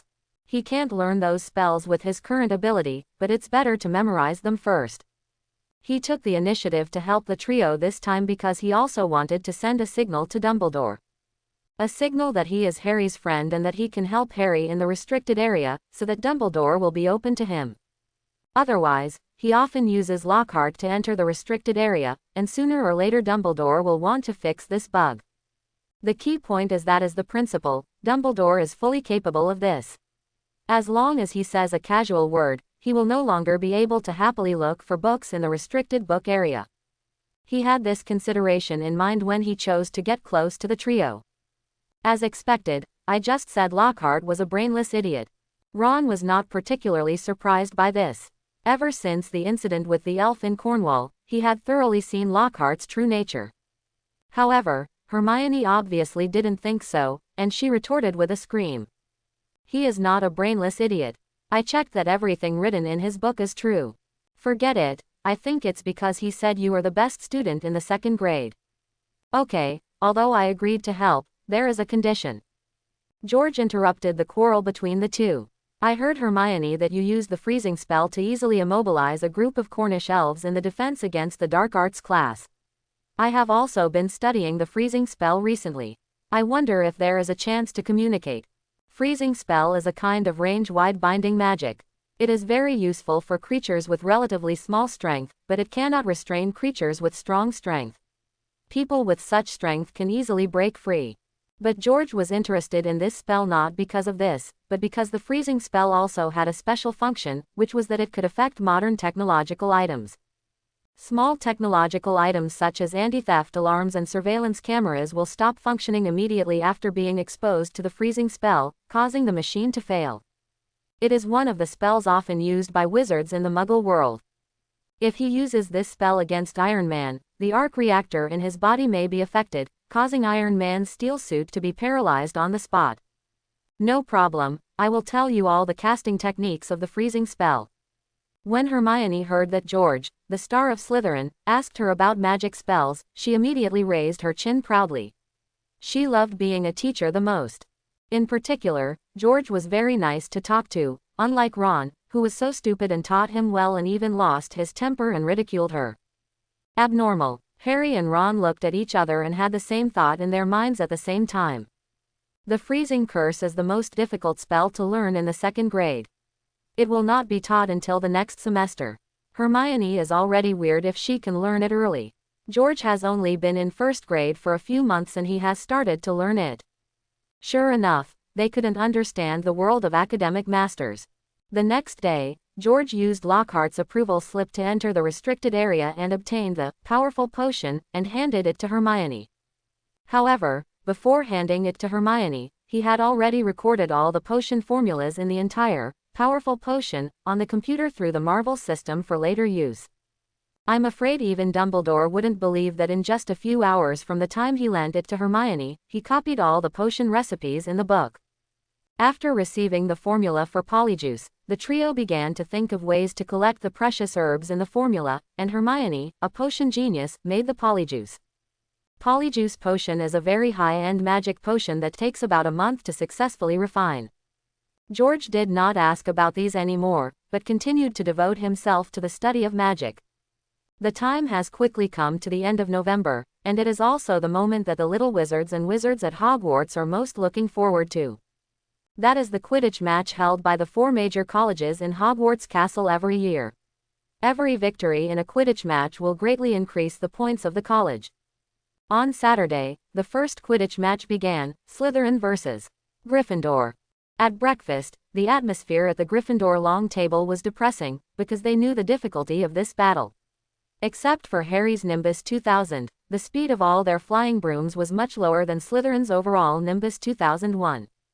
On the contrary, the atmosphere on the Slytherin side was very active, because they were very confident about the victory of this Quidditch match, and this confidence mainly came from George's performance in several training sessions.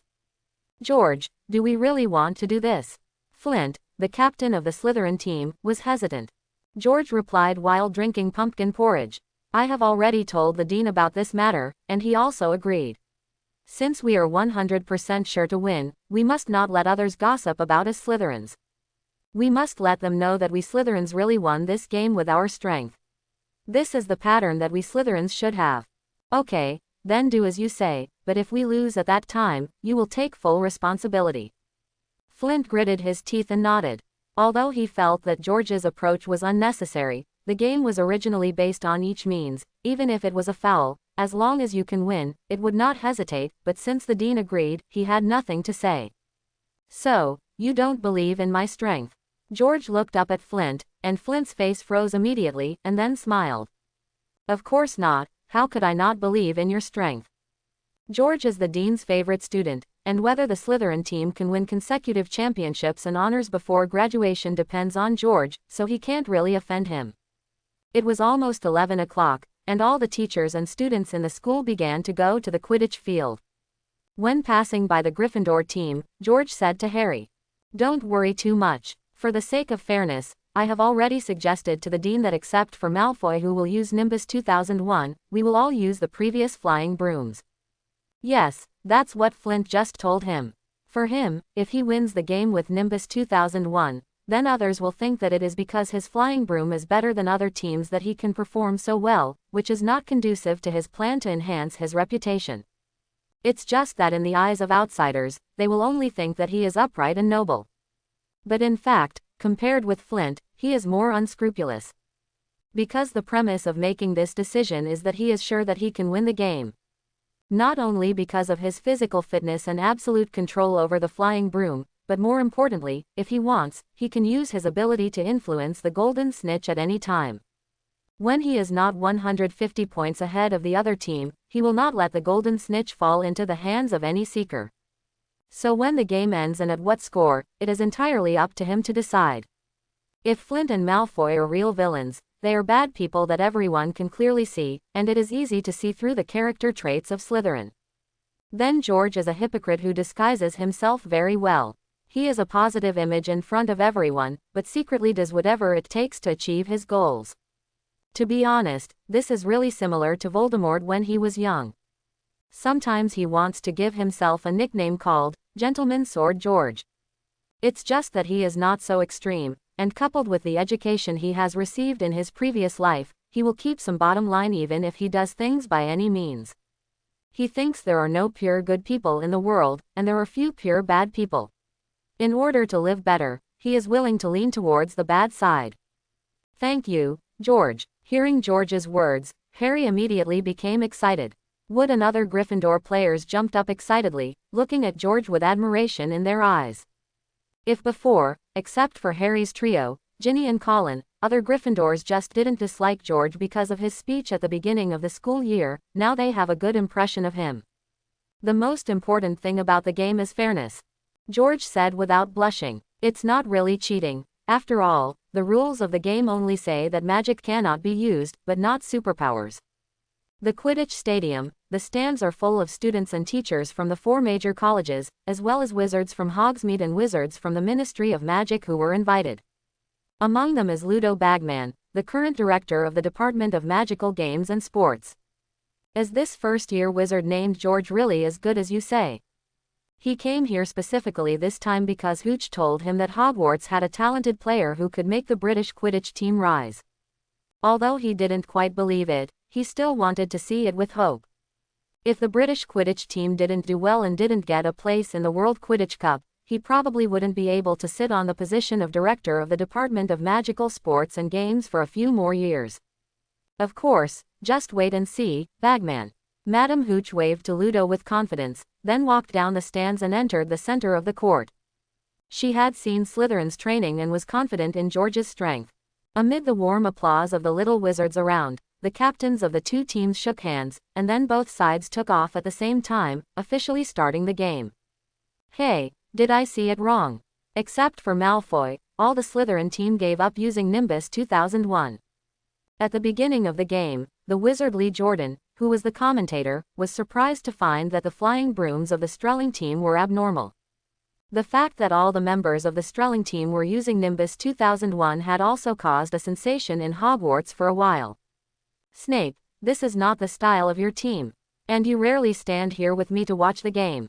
McGregor, who was responsible for monitoring Lee Jordan's commentary, looked at Snape standing next to her with some surprise.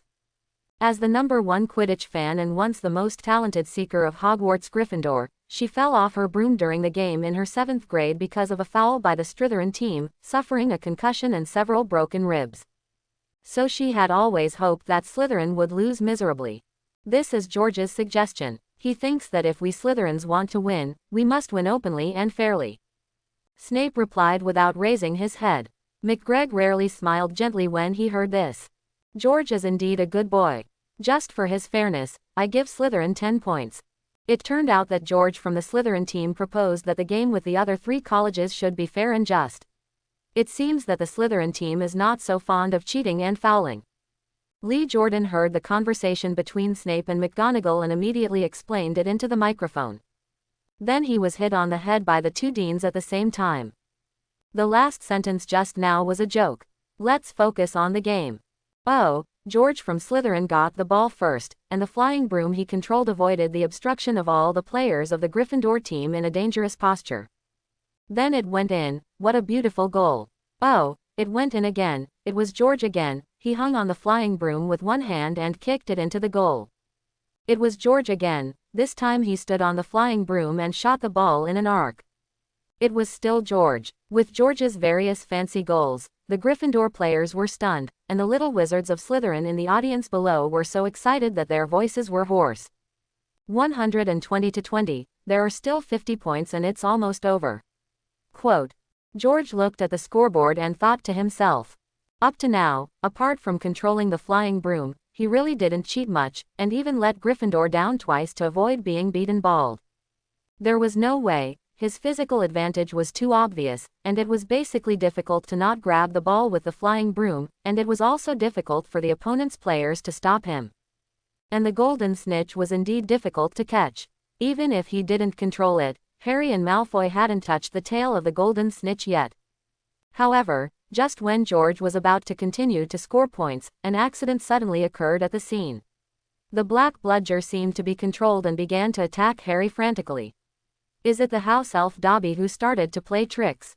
He knew that it was the house elf Dobby of the Malfoy family who hid in the dark and deliberately used magic to control the bludger to attack Harry in order to let Harry go home seriously injured and not be killed by the basilisk.